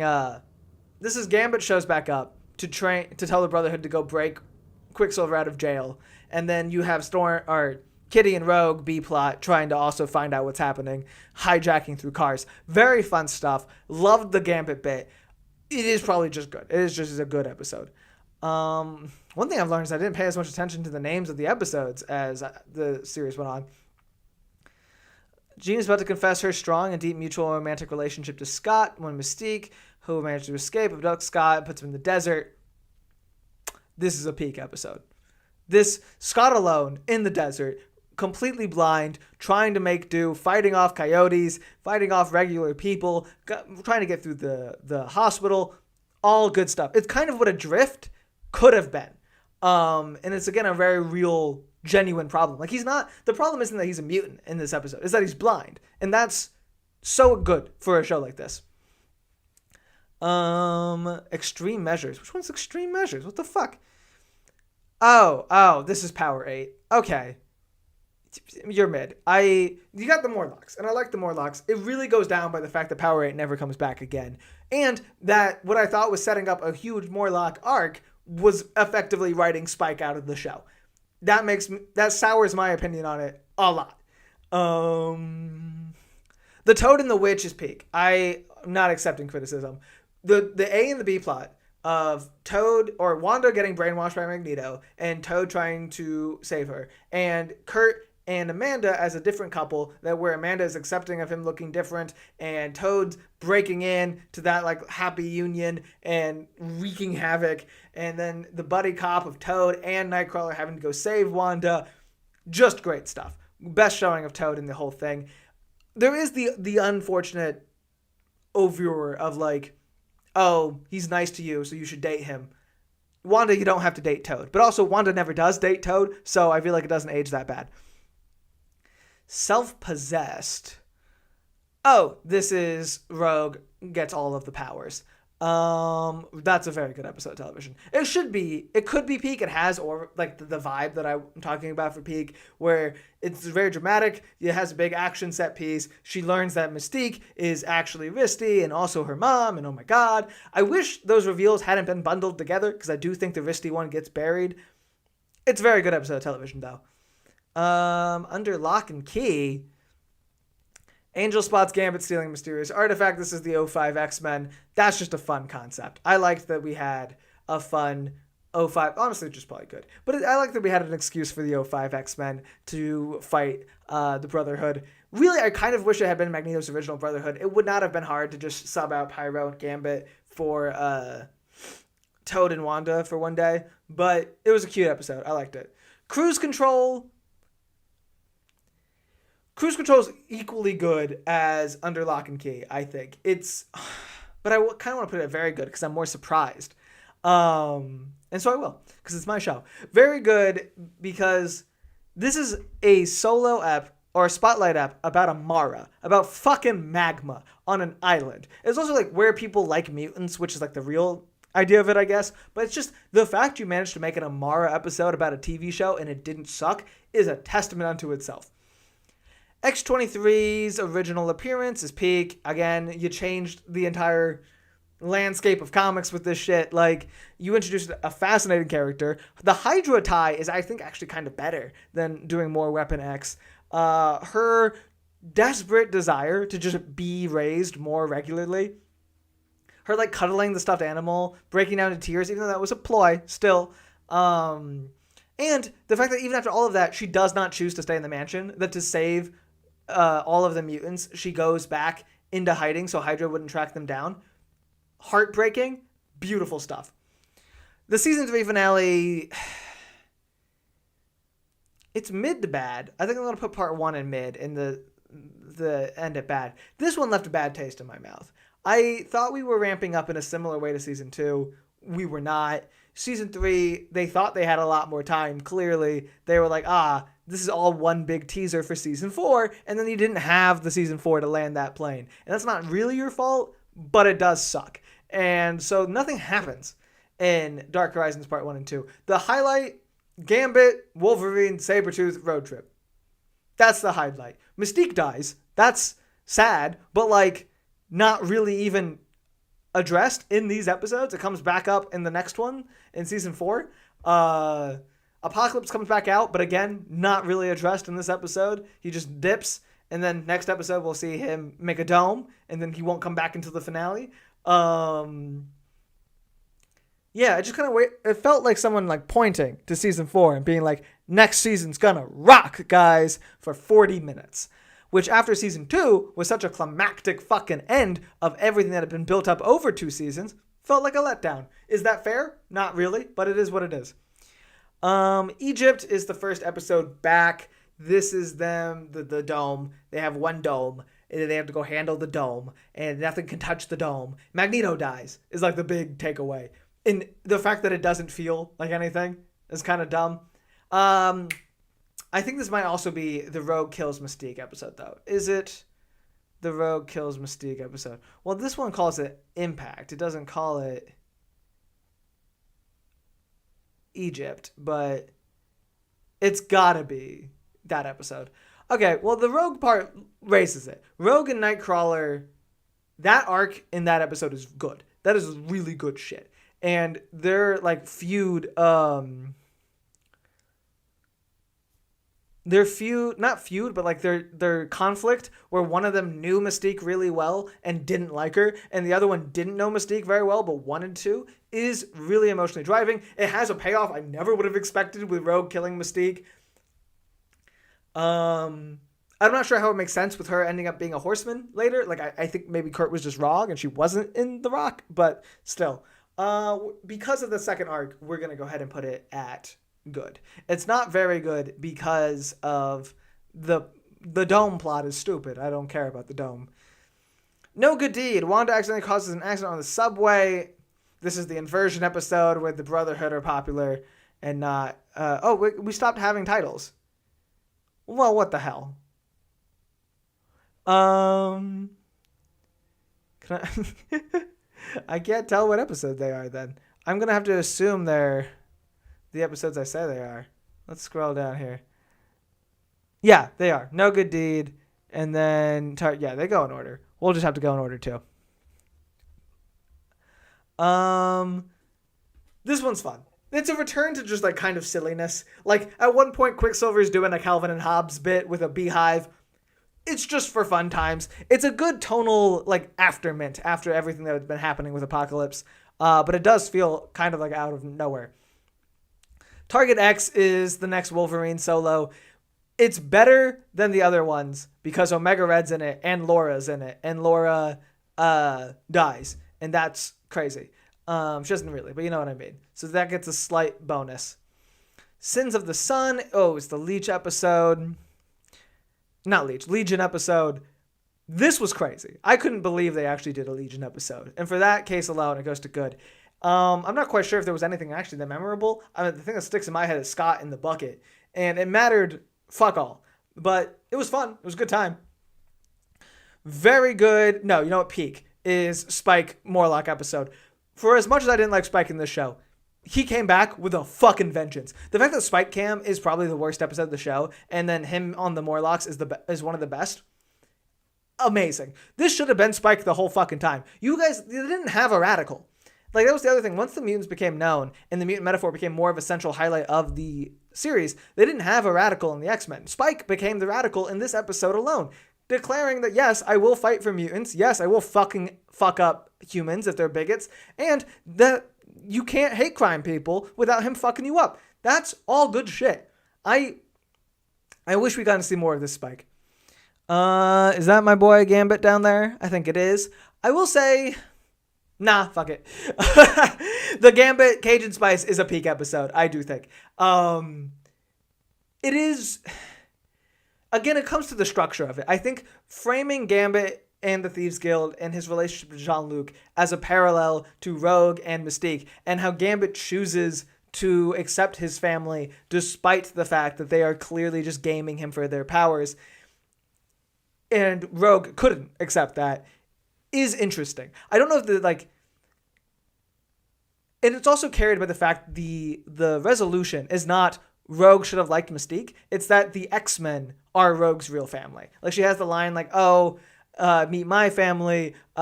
She's at the end. Gambit's like, there are people in your corner, and it like pans to the X-Men, and I think that's very sweet. Like I think it's like sometimes family is not the ones you choose; it's the ones that choose you, or not the ones that you're born with. But it's the ones you choose. This looks like it's the Kitty episode with Danny. So what are these two? Oh, this is the finale. Duh. All right, so the Danny episode, also peak. Also just, what a mind trip to do right before the finale. I wish we'd gotten Danny earlier. It's so fucking fun, though. I didn't know what was happening. I was a bad reactor because I could not figure out what the hell was going on. But you know what? It fucked my brain, and I love that. And then the season 4 finale. Part 1 and 2. I'm trying to remember what happens in each part. You guys just watched me react to this, so maybe you know. Maybe I should read the chat. I do think... What happens in the first episode of the finale? It's Apocalypse comes back. Storm and Xavier seemingly die. The Sentinels get fucked over. Wolverine sends everyone to make the plans. The teams. So I think the season 4 finale is peak. Like the finale, the very end of the show, I think is a pretty good fucking end. I think that all of the teams fighting Apocalypse, I think the Deus Ex Machina with Leech, the little tease for season 5 that I'm eternally mad about we didn't get. The psychic battle, though, between Xavier and Jean is a real highlight. That's all very good television.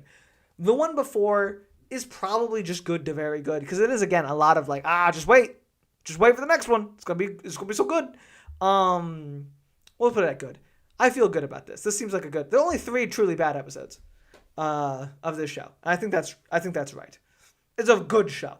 It's a very good show. All right. I love the 3 of Diamonds hype in the chat. People got mad at that. People were like, "Hey, why on earth what a beef you have with the 3 of Diamonds?" I got no beef with the 3 of Diamonds. I'll tell you that for free. Oh, I need water is what I need. I'm going to drink some water live on camera. Do-do-do. Do-do-do-do-do-do.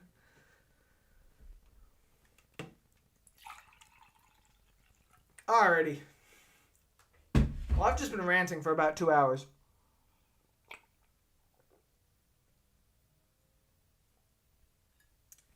But we still have so many people. And I wanna give you content. No Hellfire Club and Evolution's a little crazy. There's no Hellfire Club in a lot of X-Men media. I feel like nowadays it'd be more popular to use maybe like post Rivals or something. Like now the Hellfire Gala is famous. But most media doesn't do the Hellfire Club. X-Men First Class does it, but not even in like the Hellfire Club way. They're like Nazis. Do you think you will react to Wolverine the X-Men next? I am. I guess I should probably tell you guys this. So here's my plan. And it is limited by the fact that I am going on vacation tomorrow for Thanksgiving. And I have not planned enough stuff. So there might be some more filler time than I'm thinking. But next up, Hulk versus. I have it right over there. We're going to do Hulk versus 1, and then we're going to do Hulk on like a Monday, Hulk versus 2 on a Friday, or vice versa. You get it? And then it's going to be next Avengers, Heroes of Tomorrow, split in half. Because I can't. I filmed a Patreon exclusive for the Generation X movie, and editing a whole movie together is hell. So we're going to do it in 2 parts. So we'll have Hulk versus 1 and 2, and then we'll have next Avengers in 2 parts, and then we will kickstart our next original programming, not original programming, you know what I mean, our main programming, which will be Wolverine and the X-Men on Mondays and Teen Titans on Fridays, and maybe, starting January, a Wednesday show.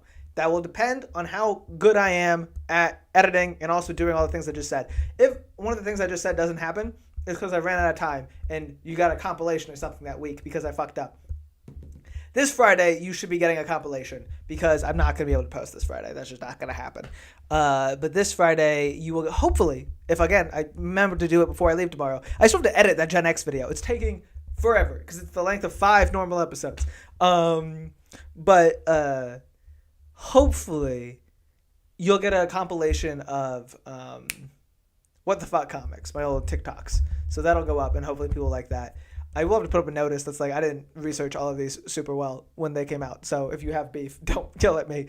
I didn't have the reputation I have now for like being educated and knowing what I'm talking about when I started that series 5 years ago. But yeah, Wednesday was supposed to be the interview, but it came out already on Sunday. So everyone go watch that. Like if you're here, please just go watch the interview. Interact with it, engage with it. I beg of you. I think I did pretty good. I want to do more, but if those don't know, I did a press junket for the Zootopia 2, which is a very good movie. I actually really loved the movie, so that helped. I think it's way better than Zootopia 1, which I was not a huge fan of. But I did a press junket for Zootopia 2. I talked to Ke Huy Quan and Fortune Feimster, two of the actors, as well as both directors and a producer. Go watch it. I beg of you. I beg of you. I want to do more interviews. It was so fun. Do you know Arcade was an Ultimate Spider-Man? I did not. That makes sense. He's also a Spider-Man villain. I did watch it last night. I hope you can do more things like it. Thank you. The interview was great. Thank you. I'm glad Disney let you do it. Me too. The thing is, they wanted me to do a joke, which is like the opening thing with the movies. But they gave me 10 minutes with each of them. So I was like, can I just do a normal interview? And they're like, sure. And so I just did a normal interview after it. I was like, fuck yeah, this worked. I'd watch it because I actually really like Zootopia 1. If you like Zootopia 1, I think you're going to love Zootopia 2. In X-Men the Animated Series, Wolverine and the X-Men, they changed the name of the Hellfire Gala to the Inner Circle due to censors. It is the Inner Circle in the comics too. Like, technically the villain is not the Hellfire Club. The Hellfire Club is secretly run by a group called the Inner Circle, who are the villains. But like over time, that's just become simplified to the Hellfire Club are the villains. But technically, the Hellfire Club is just like a bunch of rich people in New York. Angel was a member of the Hellfire Club briefly. Yippee, Nick, you're so cool. I love the Evolution series. You're so awesome. Thank you. Do you ever plan to read the Evo comics? I feel like you'd be interested in a few, especially Rogue and Mystiques. Yes, I do plan to, but I've also I'm 6 months behind now on X-Men comics because I started this Evolution series and then never did anything else for, I don't know, since August for a whole semester of school. I'm not in school, but if you think of it that way. Fun Easter egg. In X-Men 97, Wolverine's motorcycle from Evolution is in the garage of the mansion. That is cute. That's a very cute Easter egg. Thank you for telling me that. What series are you planning to react to next? I just said it all, and that's why I'm not going to repeat it for you, but I appreciate you coming to the live. Can you explain the kids' Hellfire Club? Basically, they just wanted to do it again, and they had children, and the children are now in charge, and it's just, don't ever worry about the kid version of the Hellfire Club. Kevin Bacon as Shaw was funny. Kevin Bacon could do a good Shaw if they gave him Shaw instead of Sinister. You gonna either love or hate an arc in Teen Titans? I can't wait to watch Teen Titans. I know nothing about that team. If it wasn't in the animated movie or Teen Titans Go to the Movies, I don't know anything about them. It's gonna be such a different show, and I hope you guys like it because it's not gonna have me like word vomiting comic lore in it because I don't know the comic lore. So it's going to be more of a genuine reaction series. I know the thing that people like the most is the comic lore. Wolverine and the X-Men, I'm sure I'm still going to have fucking thoughts on the top of my head for. Don't worry. It might be the same thoughts if we're covering the same ground. I don't know if we are. But, yeah. No, Teen Titans is going to be a new concept. It's going to be very interesting. I heard they released the designs they were going to use for Evolution's versions of Emma and Psylocke. Oh, I've heard this too, and I never looked it up because I want to do it on this live, on this after show. So let's do that. Gonna move my dirty water. I'll move my mic over there for a second while I can get my keyboard. Here. Let's so you guys can see. I'm gonna take a picture of this one too. And I'll probably post these pictures, I guess, to like a Discord or something. I'll figure it out. But like I said, this live will stay up on the channel, so you'll always be able to rewatch this if you so please. Unused X-Men Evolution designs. Let's see what we can find.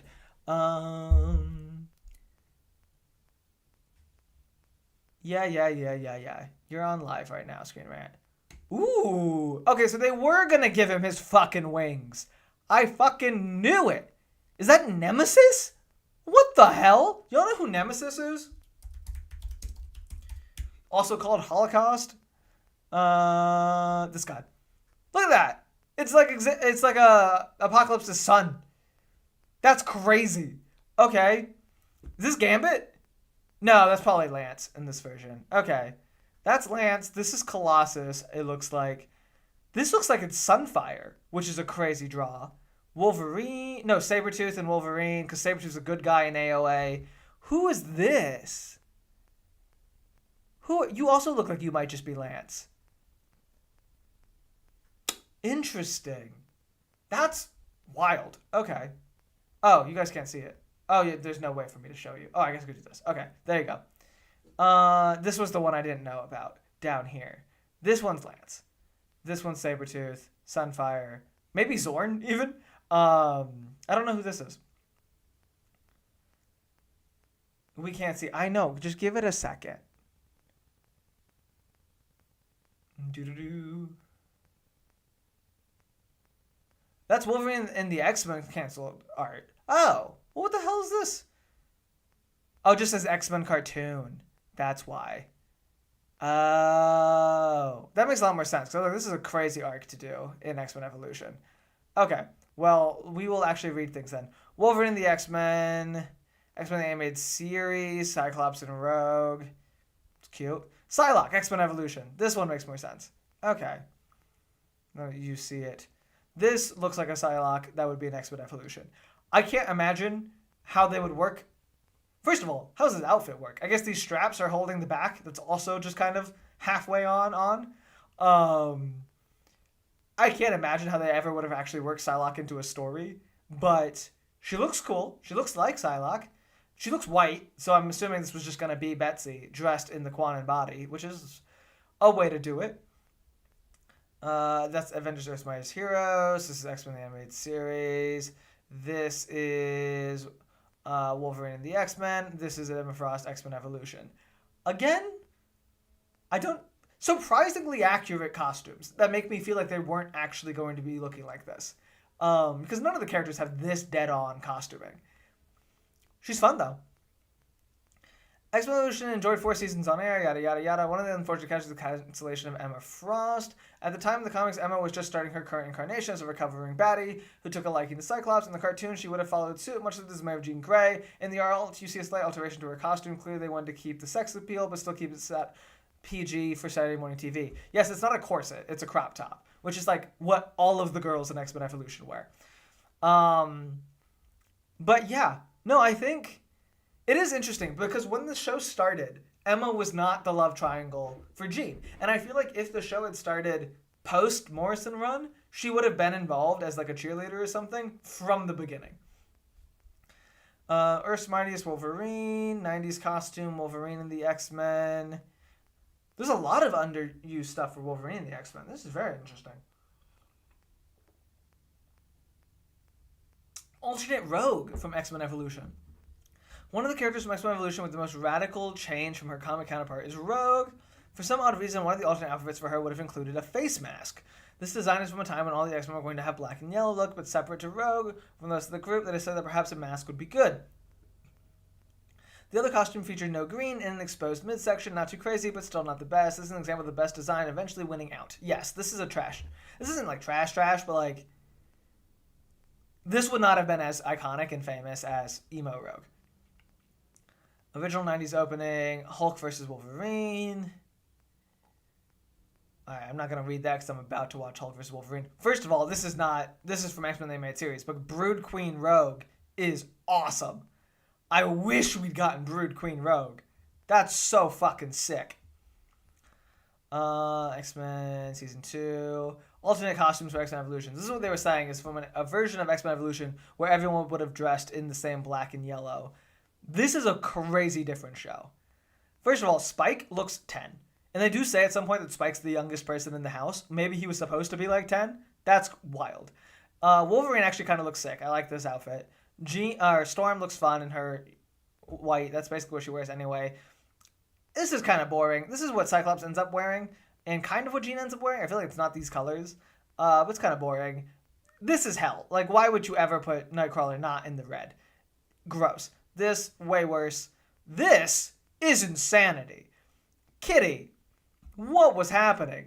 I assume this is from a version where both Kitty and Spike would have been a lot younger. And kind of play on Kitty being the youngest of the X-Men. But still, this is also like, to be fair, costume X-Men messy. What? Can I find this panel fast?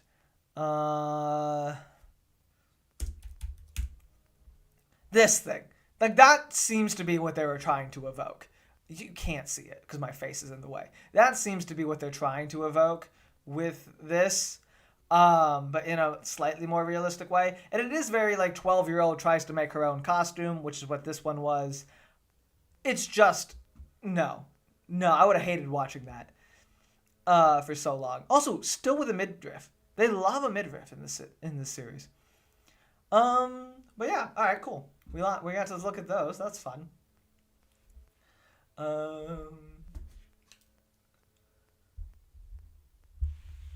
I never understood why create Spike, why gender bend Marrow. So I got lunch one time, just as like a networking thing. I cold emailed him on LinkedIn, but I got lunch one time with one of the writers of Evolution and animated series. He worked on both, and he's the one who told me that the reason they made Spike is because they thought that there was no black men on the X-Men. I assume Bishop was too complicated to utilize, and they wanted to include a young black man for that demographic to be drawn to. I don't want to get too on the record here about my conversation with this man, but I do think there was a lack of thought paid to that Storm could have done that as well as a young black woman, but they made her a teacher. But then there's also, he claimed that Marrow didn't factor into it. No. Wait, I don't want to put words in this man's mouth. So actually, that's not true. If you Google it online, they tell you that they have claimed in the past, but I don't think I actually asked him. But on the Wikipedia for Spike, they say that the creators claim that it had nothing to do with Marrow, which is foreseeable. Like, his name was going to be Porcupine. I don't think they were ever meant to actually be Bone. Like, it is... I see where the connection ends up, and I think him becoming a Morlock is a reference to Marrow, but I don't know if the original intent was to do Marrow. Was Sync a thing yet? Yes, Sync was a thing in the 90s. Sync is from Generation X. Would you ever react to the 2006 Fantastic Four show? I'd say the odds are low, but never say never. You see, that would have mean Storm would do something on the show, and they couldn't have that. Exactly.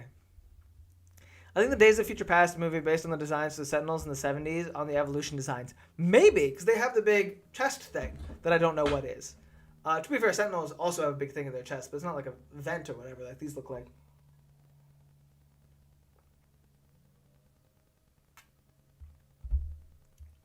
In X-Men 97, I kind of want to see the original X-Horsemen mentioned or shown. I'm sure they will be. That's one of those retcons that's like immediately just going to be canon to everything. All right. I got to figure out how I can put this mic and me and the camera so I can do these quizzes in a way that is... And this giant-ass keyboard. For those who don't know, I got a new setup recently. I used to run every single thing I did since starting this channel on the same MacBook Pro. But I finally got myself a desktop computer complete with a monitor and a separate keyboard and a separate mouse, and it can run OBS, which is good. Those who know that I used to not be able to run OBS on my computer, which is why we didn't used to do these lives. But I do want to do this. I want to see how well I do. There's not a ton of X-Men Evolution characters in this. Can you guys hear me if it's over here? Let's check that first, because I feel like it's going to have to be maybe like this. If I move these out of the way, then I have more elbow room. So I have two that are kind of the same, and it's just character quizzes. And then I have Marvel's most published X-Men characters, which seems like it'd be a fun one. That's not X-Men Evolution related. But yeah, I think we'll do this one, because I like that they're like broken up. I think that's very cute. I can tell you I don't know this many Morlocks names. All right, we're gonna try. We're gonna give this a go. You ready? You can chime out in the thing. I can't promise I'll see it because I'm gonna go very fast, and there's a delay. But Sporkle babies. All right, teachers. Storm. We gotta spell it right. That's like a key component. Storm, Xavier, Wolverine. Who's the fourth teacher? Oh, Beast. Main students: Cyclops, Jean, Gray, Spike, Kitty, Pride, Nightcrawler, and Rogue. Secondary students, Cannonball, Magma, Sunspot, Rain, they don't count that one. Wolfsbane. Who else is in the secondary class? Oh, Iceman, Multiple, Berserker, Multiple Man? They don't call him Multiple Man, they call him Multiple because he's not a man. Please be smarter. How do you spell Berserker? Berserk. R? Berserker? How do you spell Berserker? What the fuck?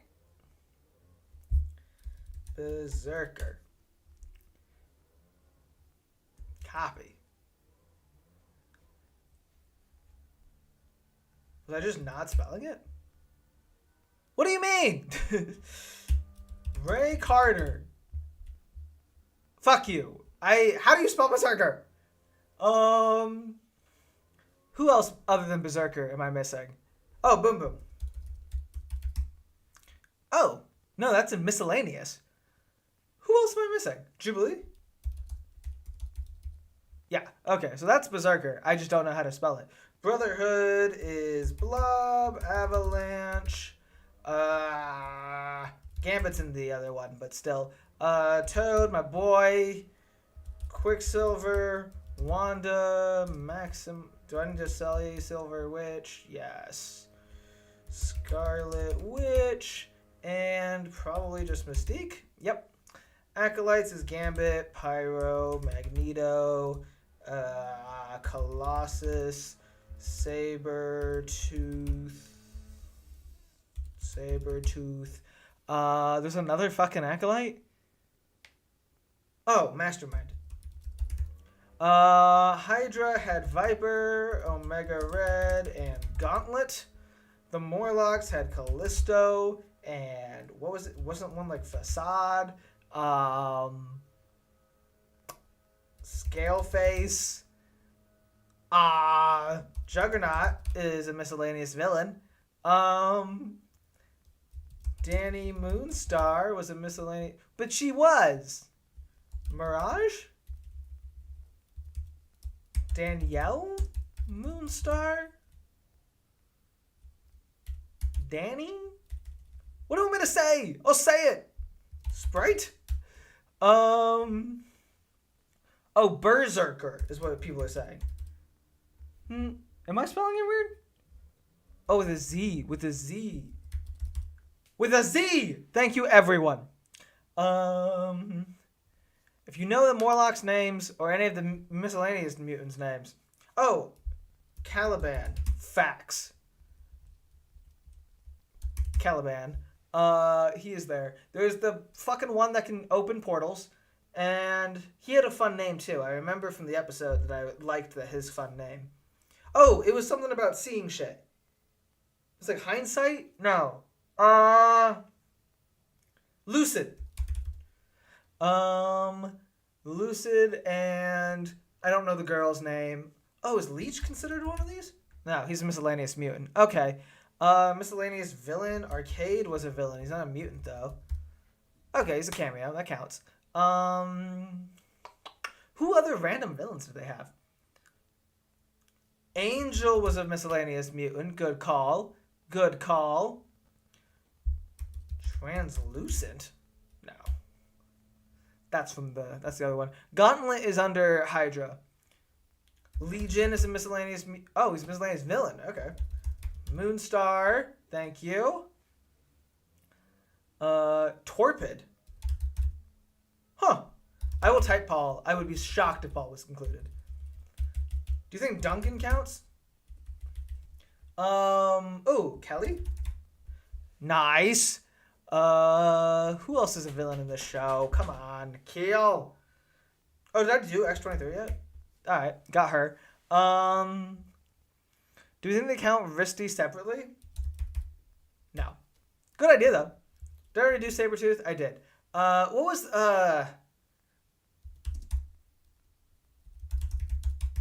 Dr. Cornelius? Was that his name? The one who experimented on Wolverine in this version? Dr. Cornelius. Duncan Matthews absolutely counts. Unless you spell it a different way. Don't forget Forge. Oh, yes, Forge. Miscellaneous Mutant. I gotta go back to like the Mutant of the Day episodes. Oh, Destiny is also in the show. Who the fuck else is in the show? Who are more miscellaneous villains? I feel like there weren't that many villains in the show. Like there were the Brotherhood and the Acolytes. We already covered them. General Nazis. Havoc. Trask. Good pick. So we got the miscellaneous mutants. Thank you whoever said Havoc. Agatha was not a villain, but I will put her in. Does she have a fancy name, Agatha? Irene's already in. Captain America probably counts as a cameo, yes. Cybele. Oh, she's the tall one? Okay. Everyone keeps saying Agatha Harkness. Am I spelling it wrong? Harkness. I don't think they're counting Agatha, guys, unless she has a fancier other name. Oh, Ramatut? Oh, Apocalypse. Have I even done Apocalypse yet? Okay. And then Mesmero is another one of his villains. Who else is thrown around a little bit? Cap for cameo already got. Nick Fury is a good shout for cameo. Good. So we're missing one miscellaneous villain. Apocalypse, Nick Fury, Mesmero. Xavier's kid was Legion. We got him already. I guess we could try Gabrielle Haller. I think calling her a villain would be kind of crazy. Ramatut. I tried Ramatut. They did not give me Ramatut. But I thought it would be Ramatut. Who was just a villain in the show? We just went through every goddamn episode. How much time? It was 6 minutes. Strategy X, the villain, is the Brotherhood. Turn off the Rogue, the villain's Mystique. Power Surge, the villain is Jean herself. Fun and Games, the villain is Arcade. Joyride, the villain is the X-Men themselves. Walk on the Wild Side. Who is the villain in Walk on the Wild Side? Just like the vague hijackers. Hex Factory, the villain is Wanda. Day of Reckoning Part 1, the villain's Magneto. Part 2, the villains the Acolytes. Day of Recovery, the villains are people in government. Blind Alley, the villain's Mystique. Towage and Wardrobes, the Acolytes. X-23 is Hydra. Spike episodes, the Bullies, but they didn't count them. Gambit episode is, what is his name? Justin? Javier? What is the name of it? Julian. No. Oh, Sentinels. You think it's just General Sentinels? Well, that's not a guy. But, okay. Cool. We got it. We did it. I think this might be the same people. It's 2 more people. Is it worth doing just to do 2 more people? Madam Hydra was Viper. We got her in there. Yes, the principal. The principal is right here, Edward Kelly. There was no Shadow King in the show. There was no Striker in this show. There was no Silver Samurai in this show. Was there? Did I miss Silver Samurai? That sounds vaguely familiar. I feel like I would have gotten hype about Silver Samurai. No, he's not in this show. Come on, guys. Did you watch the show? Yes, everyone's saying yes. Let's do it. Let's go. Play quiz. This is Caliban. We have less time this time. This is Iceman. Did I even do him last time? Colossus. Bada bing. Bada boom. His name is multiple. If you make me type man, I'll kill myself. No. Okay, we're good. Boom boom. Gambit. Magma. Pyro. Destiny. I love being a streamer because you guys watch me do things that I find, like, I would think would be so not fun to watch. But y'all like it, and that makes me happy because I would do this in my free time anyway. In fact, I have. There's that, like, name every X-Men ever quiz I used to take all the time. We should probably do that. Ooh, that would be fun. I haven't done it in, like, years. Since 2022, 2023? Wolverine. Come on. Sentinel is not a character. I'm getting mad that this is how they do this. Mystique. Who do we think the two that we didn't do last time are going to be? Oh, one would probably be Agatha, because we know she wasn't on the last list. Danny Moonstar. You can't say Danny. They truly hate when you say Danny. I'm too big of a nerd for these fuckers. Jubilee. Lucid. Blob. Duncan. That was one of the two new ones.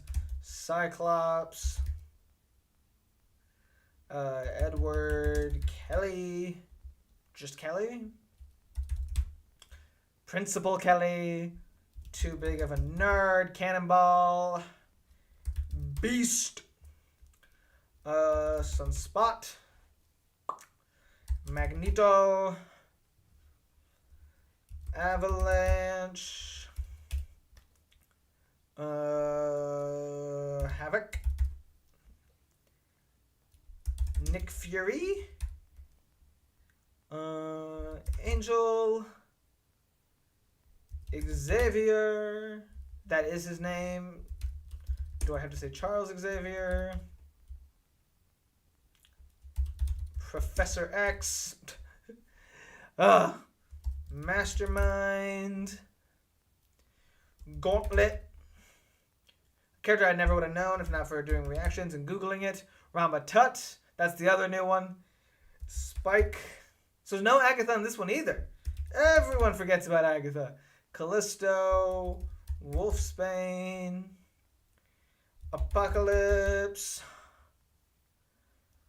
X-23. Now, the real thing would be if I could name every episode these things were... Oh, Agatha! Twist! So, who's on the other list that's not on this list? So far, Juggernaut, I think. Mesmero. Forge. Oh! Fuck me! Kunlun? Kulan? Kundun? It's not the Shadow King. I know you weren't, because you should have been the Shadow King. It's dumb that you weren't. Alright. I'll tune back into the chat when people catch up to that and can tell me who that is. Omega Red. Berserker, spelled stupidly. Don't love that shot of Toad at all. Scarlet Witch. Oh, and you're new too. There's a lot of different people in this one. Amanda Sefton, Legion, Viper, Hungen is what everyone's saying. Hungen. Thank you. Storm, Kitty Pryde, Captain America, Leech, and my boy RK. What a fun show. So many fun characters. Alrighty. Then, let's do the most published X-Men characters ever. This one we might need to have more collaboration with because who knows? Allegedly, these are the most published X-Men characters. So the ones with the most appearances would be how I would judge. But also, I'm not the one who made this. So if it's wrong, blame them. And also, I don't know when it was made. Last updated 2024. Alright. Ready? Wolverine. Easy. Gambit, I know, is up there. Okay. Let's go through the originals. Cyclops, Jean Grey, Iceman, Beast, and Angel are going to be at top. Who's between Cyclops and Beast? Who's the third most printed X-Man? Jesus. Oh, is it just Xavier? No. Is it Magneto? Magneto? Banshee? Who's the third most... Who's but right after Cyclops? That's crazy. X-23 gets a lot of... Oh, she's down there, Talon. Oh, they're calling her Talon. That's how old this quiz is. Oh, Rogue is a good shout. Okay, well, Betsy. No, it'd be under Psylocke, Colossus, Nightcrawler, Sunfire. Who else comes in the olden days? Multiple Man. Legion. Oh, really? No Legion. Okay. Cannonball gets a lot. Cannonball. Prodigy gets a lot because he's in Avengers, but not enough. Clearly. Sunspot. Is Wolfsbane on here? Oh, Jubilee. And Kitty Pryde. Oh, they already counted it for Kitty. I still don't know who the third. Oh, Storm is great. Look at me. I've been watching X-Men Evolution too long. I forgot about Storm. Forget-Me-Not's been in every issue. Ooh, Rachel's a good idea, though. Rachel Summers. Nice. Nightcrawler, Kitty. Who else is on? Does Captain Britain even count? No. Okay. Megan with 2 G's? No. Okay. Who else comes in? Sync? Okay. Sync's is number 800. That wasn't actually that helpful. Who's got... I gotta think of older characters. I gotta think of the people from the past.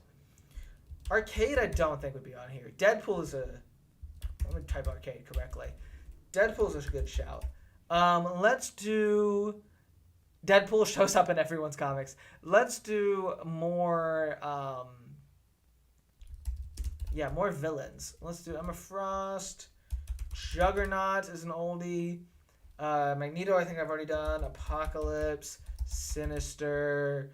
Who else rotates in and out? Oh, Sabretooth. Omega Red, do you qualify? No.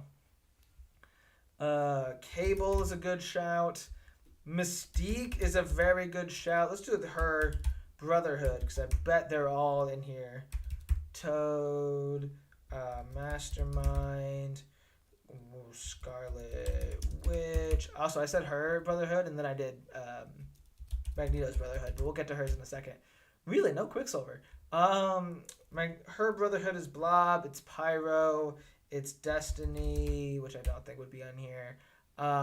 It's Avalanche, who I don't think would be in here. Forge is a good shout. I think, unless I spelled Quicksilver wrong, he's not... Oh, I did spell it wrong. Quicksilver. All right, that time it's spelled right? And it's still not showing up. Havoc, yes. Bishop, Polaris. Magic is a good shout. Who has like solo books? Cable gets solo books. Sunspot's already on here. Sebastian Shaw is not a bad idea. Black King? Wow. I guess I spelled Sebastian wrong.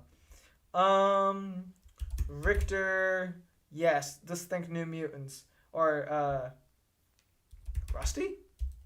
Or Fire Fist? Skids. Boom Boom.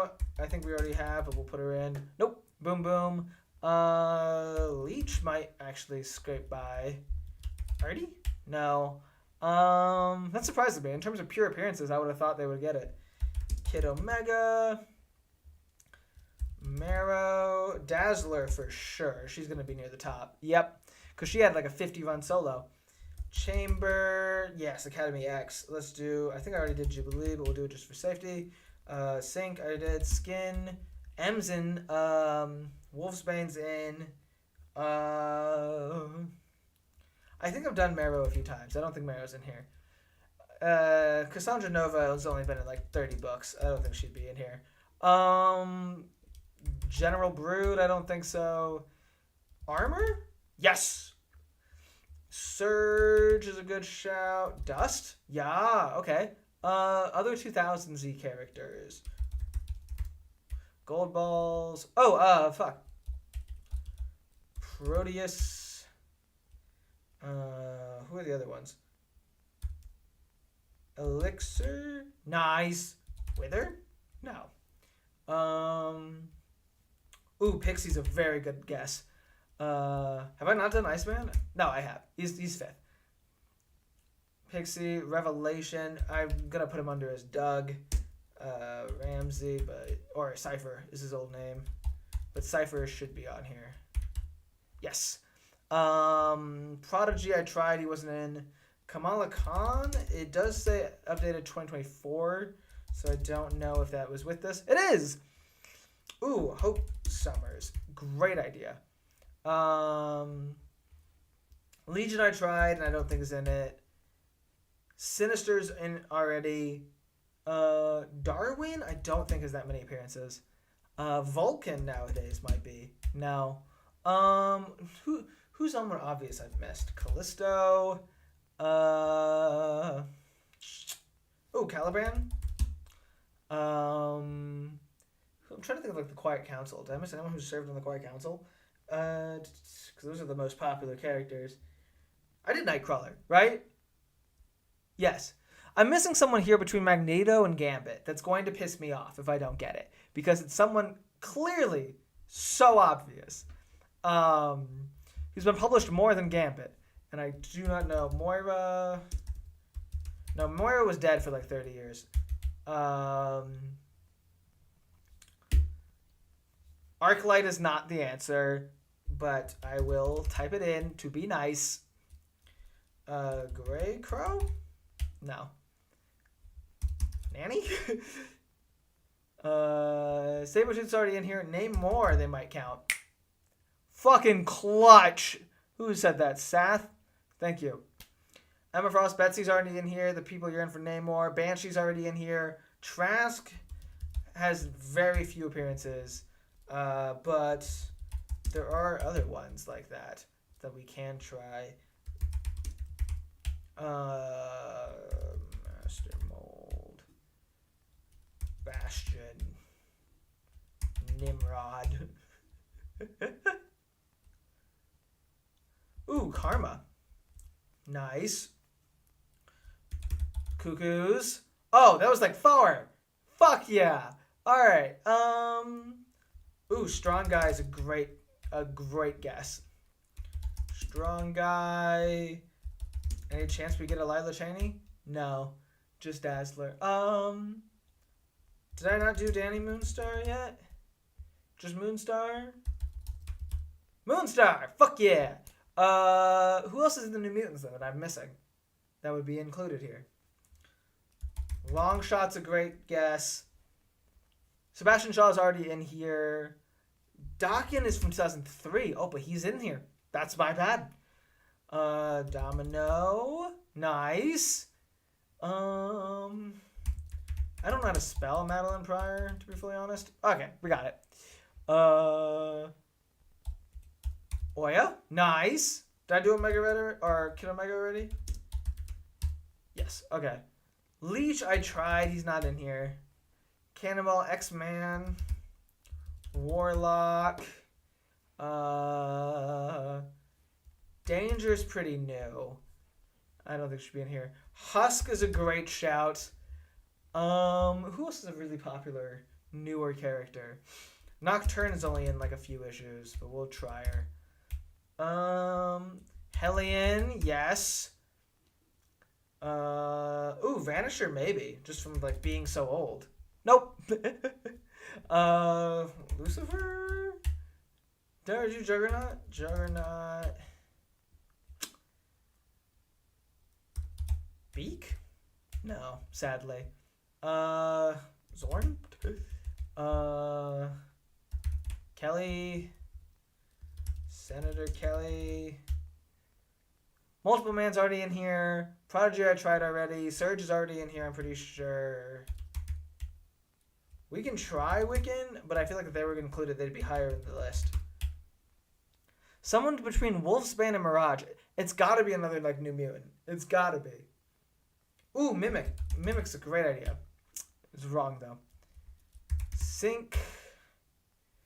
Wild Child? I don't think so. Celeste? How do you spell Celeste? Or no, it's not even Celeste. It's like Cerise? Firestar. Nice. Maverick, no shot. Guardian. I thought you had it with Guardian. Gladiator. Nice. Morph, no shot. Is there like a girlfriend? Is anyone's girlfriend around a really long time? Mariko. Amanda Sefton. Celine. No. What website is he using? It's called Sporkle. What about Mojo? Ooh. Oh, I thought that was going to work. I thought that was a great idea. Gladiator's in here already. Lalandra. Yes. Thank you. I say that I was working together because I said girlfriend, and you got Lalandra. Franklin. We can try Franklin Richards. No. Fuck, we only have 3 minutes. We're so close. Lady Deathstrike is a great pick. Wolverine villains. Who are other Wolverine villains? Fucking Romulus. Spiral. Lockheed's smart. They do tend to count Lockheed separately. Crystal? Quicksilver didn't make the cut, so I don't know how someone else would. North Star, very smart.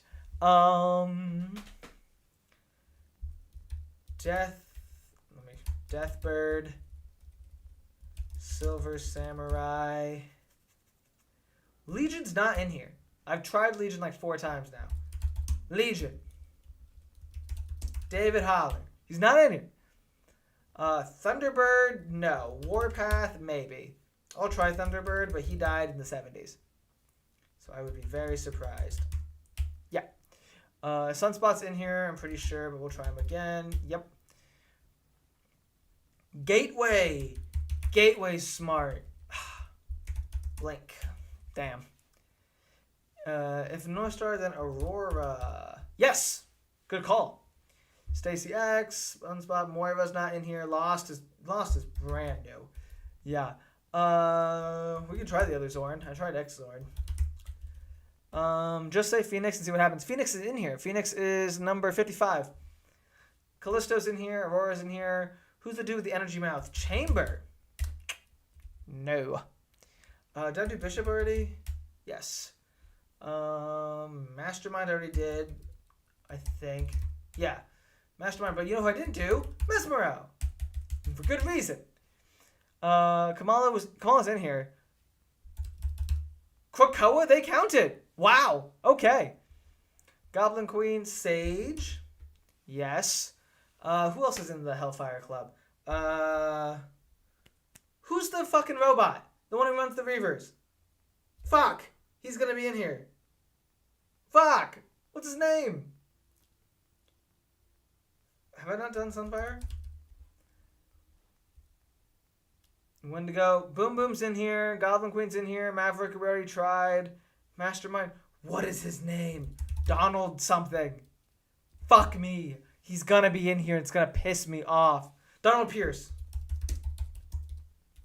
Really? The rest of the Hellfire Club's in here, but not Donald. That's crazy. Mercury. Annul. Yeah, I gotta get better at the kids. Who else is a fucking kid around that time that would be in a bunch of shit? Are we sure Prodigy's not in here? Psylocke, we have tried, guys. Psylocke is in here somewhere. She's 17. Oh, wait, does that mean Quanon separate? Grey Crow, we've tried. No shot. Orphan Maker, I tried Nanny. I did not try Orphan Maker. Gwenpool is an interesting idea.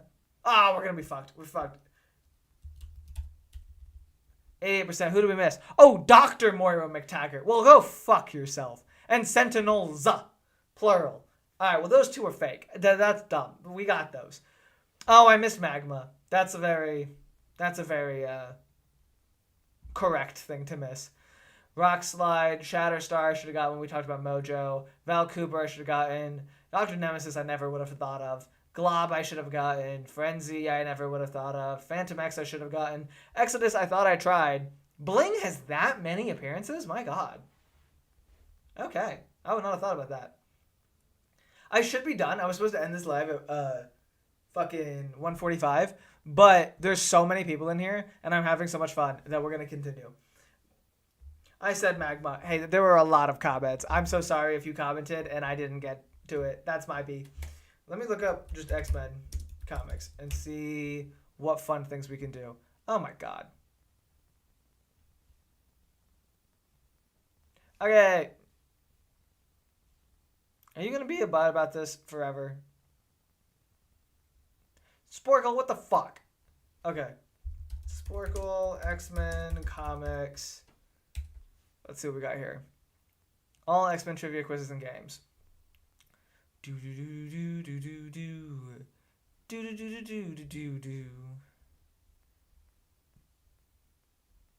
X-Men by real name. This is only 25. This will go fast. Oh, it's one of these. Shit. Well, okay. This is hard to do in this setting. But it's Cable. Scott Summers is Cyclops. Kurt Wagner is Nightcrawler. Shiro Yoshida is Sunfire. Max is Magneto. Charles Xavier is Professor X. Kevin Sidney is Morph, the fake-ass bitch. Where you at? Nope. No, it's not Mimic. Oh, well, I shouldn't have guessed that because I knew it wasn't Mimic. Sabretooth, I thought they were wrong.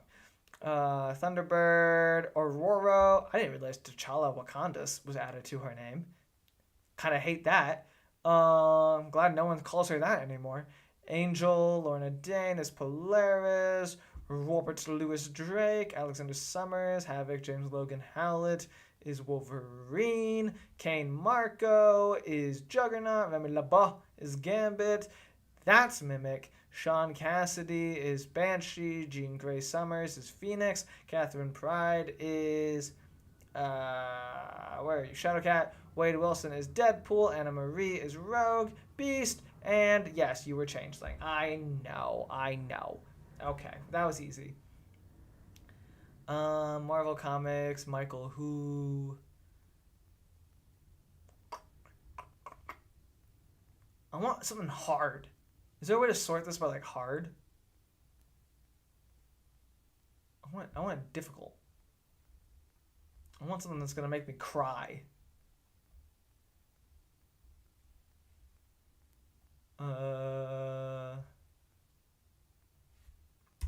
Very hard X-Men trivia game.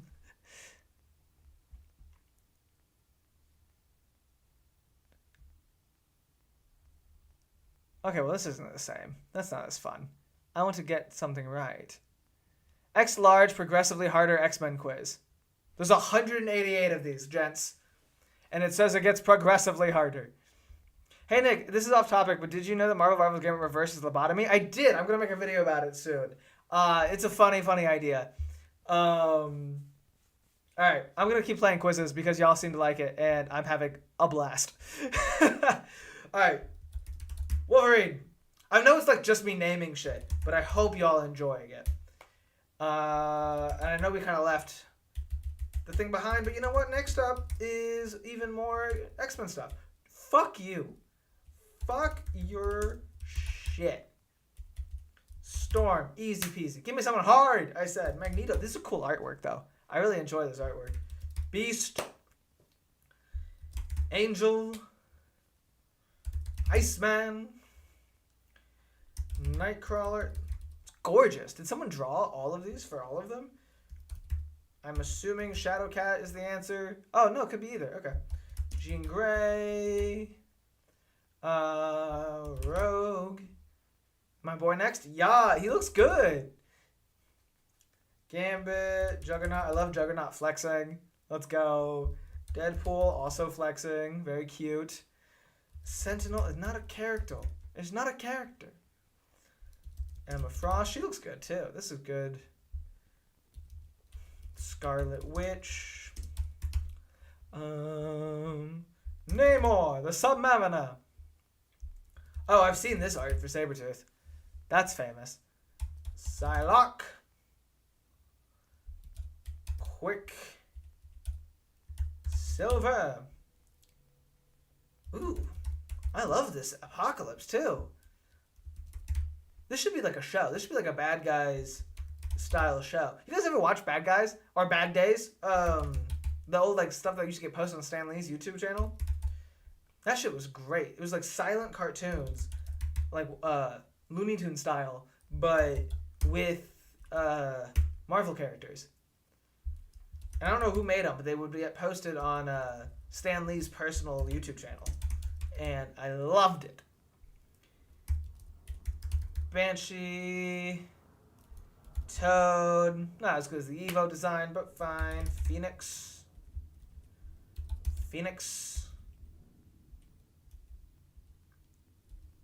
Oh, Dark Phoenix. X-23. Dazzler. Cannonball. Forge, my goat. Polaris, my boat.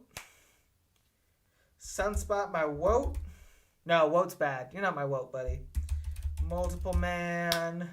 Why do you look like a Chad? Pyro. This looks like a Pyro that would laugh at Magneto dying. Omega Red. Warpath. Domino. We're already at 44. There's 188 of these. Literally, what are we going to get to? We're already at Magic. Sunfire. So far, they've been very easy. Danny Moonstar. I swear to God. Her name is Danny. Why do we not go by Danny?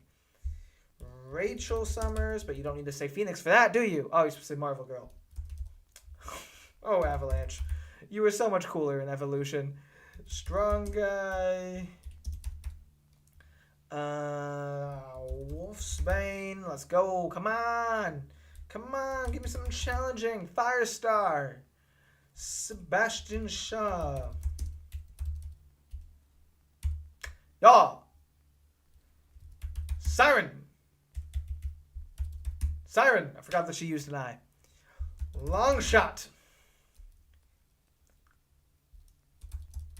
Thunderbird? Huh, okay. Richter, who is more like Lance than Avalanche. Onslaught. Lady Deathstrike. Shatterstar. Moho. Ooh, Sauron. Let's go. Lord of the Rings reference. Biatch. Northstar. Oh, I really thought it would be Aurora right after. McTaggart. Oh, you don't have to sell that. Shadow King. And a dope-ass Shadow King. I like that guy a lot. Alright. Boom, boom. Silver Samurai. Someone in my chat's going to be very happy about that. Blink. Give me a challenge. Spiral. Gotta spell it right. Goblin Queen. Do. Legion, my little paintbrush boy. Phantom X, spelled in the stupidest way possible. Warlock. Cute looking Warlock, too. Gladiator. Superman rip that no one ever talks about. Whenever everyone's like, oh, Sentry is just Superman. You know who's also just Superman? Gladiator. But no one ever says anything about him. Strife. Chamber. Exploding Mouth, as someone called him earlier. Black Tom, my boy. Cuckoos. Mimic. Lalandra, Xavier's wife. Karma. New Mutant. Kind of looks like Toph in the all green. Dakin. This is Maverick. Someone kept suggesting Maverick last time too. So there's Maverick for you. Nimrod. We have 100 more to go. This is Callisto, actually. We have 100 more to go, and we've already hit Nimrod. I don't actually know how you have 100 more obscure characters. Pixie. Mastermind. Corsair. Let's fucking go. Armor. Destiny. Exodus. Not purple. Make him purple. Dr. Nemesis. Wouldn't have remembered that unless I just saw him in the last one. Beak with his bat. Little Steve Harrington of the X-Men universe. Kid Omega. Zorn. Aurora Borealis. Dark Beast is crazy. As a different character. Nuts. Cypher. X-Man. Random with his big ass gun. Oh my god. Trevor Fitzroy. Skin. My new goat. This is Donald Pierce. See? I wasn't crazy. There was a Donald Pierce. Feral.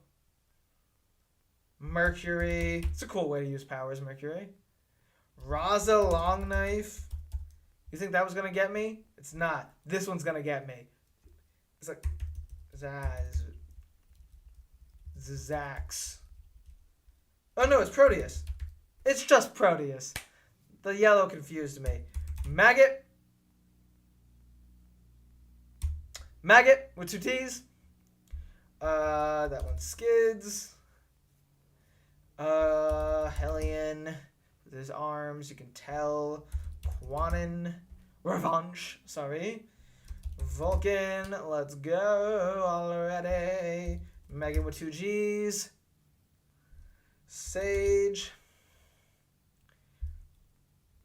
Darwin. The fuck are you? Oh, Husk? Husk. Cassandra Nova. Cassandra Nova. I love the big ass tie. Dupe! I can't believe I haven't guessed dupe at all so far. Fabian Cortez. Oh, Mega Sentinel. This is crazy. I wish I could just draw 188 things for something like this. Blindfold. Forearm. I'm pretty sure you spelled like a pun. Yeah.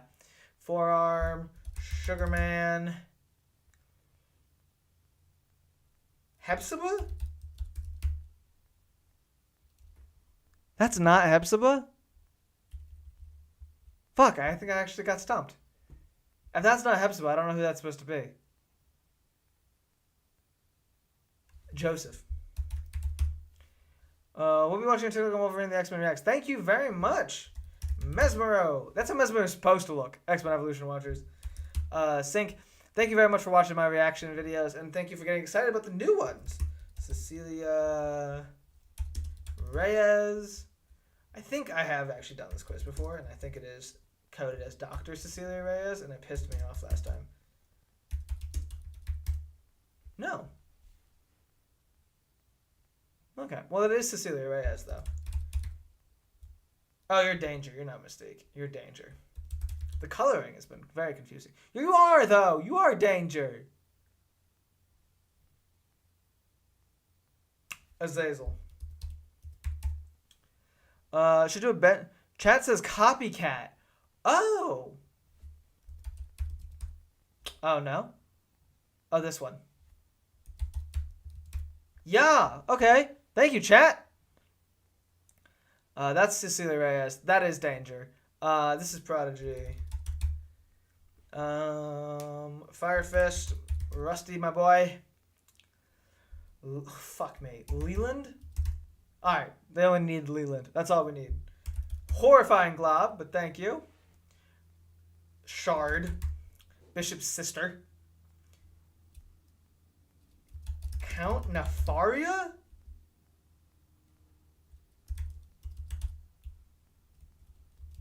Are you sure it's not Count Nefaria? Blue Girl was one of Hope's 5 lights. Oh! Transonic, thank you. I feel like this is Count Nefaria. Oh, well, fuck me in the ass. Who in the hell is that? I got way too cocky too early. Alright, well, this is Lifeguard.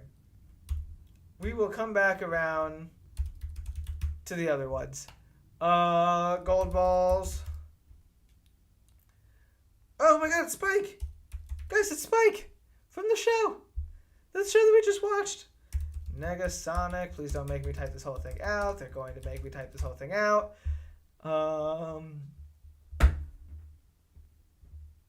Buddy, what? Oh my god, is it Blackfire? No, what is Sunfire is like inverse? It's Sunfire is like evil form. Black Rain?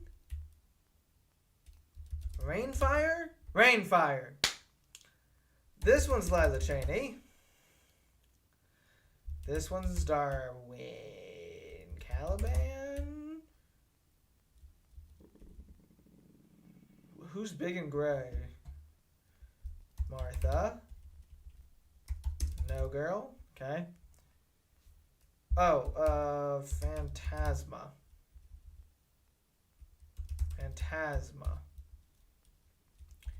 Phantasma? I thought it was Phantasma. Oh my god, you're Kane. Yes, the original Weapon X. Adam X. Angel. Nanny. Which means... Oh, okay. Thought we were going to get Orphan Maker. Isn't your name like Handsome Jack or something? Nature Girl. Hella? No, Zaladane. Peepers. Oh yeah. It's the most generic fucking man I've ever seen in my life. I don't know. I already guessed Donald Pierce. Dead Girl. Isn't that something? Dead Girl? Come back to that. Gabby. Or, Honey Badger. Nice. Oh, no. You're Dead Girl. Okay. The skull helps. You're Will.i.am. Blight? Gorgeous George. Thank you. Gorgeous George. I gotta go back through and see what the people have suggested. Gray Malkin. Yes. Sad and gay. Very good. Who else is anyone said? Genesis Tyler. It is Tyler. It is definitely Tyler Dayspring. Do I have to say Genesis? Okay. And then... Oh, it's Mikhail. You're so right. Thank you, everyone who's saying it. Venus de Milo is this one. How do you spell de Milo? De Milo. Nice. Wraith. That's it. Wraith. John Wraith. Bloodstorm. Romulus. Fuck, I didn't even pay attention to the time. We're gonna run out of time. No, I was too leisurely. Dragon Lady. Dragoness. I was wrong anyway. Alright, let's go through what we missed. Games Master. Oh, yes, it is. That's actually very fair. Fantasia. I was so close. Alright, and then who we didn't get to? Anarchist, Dragoness, You Go Girl. These are all... I didn't get to say Mammo Max. Wind Dancer, Ruby Summers, Corvus, Jimmy Hudson. I would have gotten Jimmy. I would not have gotten Thumbelina. I would never... I don't know who this is. I never in a billion years would have gotten Shola and Konsei. Birdie, I would have gotten. Kamikaze, never. Forget Me Not, I would have gotten. Strobe, never. Rolling Thunder, never. Captain Cocoa, I would have gotten. Escapade, I would have gotten. Bailey, I would have gotten. Tommy, I would have gotten. Cardinal, I would have gotten. X-Raven, I definitely would have gotten. Ice Cream, I would have gotten. Fuck. Sad. Okay, it is 2:30. I have so much other work I have to do today. But guys, this has been a blast. X-Men Evolution has been a blast. I cannot believe how much my channel has changed since August when I started this. For instance, I had never done a live before. And now, look at us. We did like a 3-hour one. And we got 350 people here. We have almost 3,000 views already. Guys, it's been wonderful. I hope you stick around. I know that, like, if you like the Wolverine reactions, then maybe you are done. But then you know what? I got more. Wolverine and the X-Men. We're branching out Teen Titans, possibly a third show. I hope you stick around. I hope you enjoy, and I hope you like what we continue to do. And in the meantime, you're gonna get some compilations. You're gonna get some special reactions. We're gonna see what we're gonna do. And yeah, we're gonna do more live streams for sure because this was a blast. I just have to actually plan ahead like I did this time, and look how well.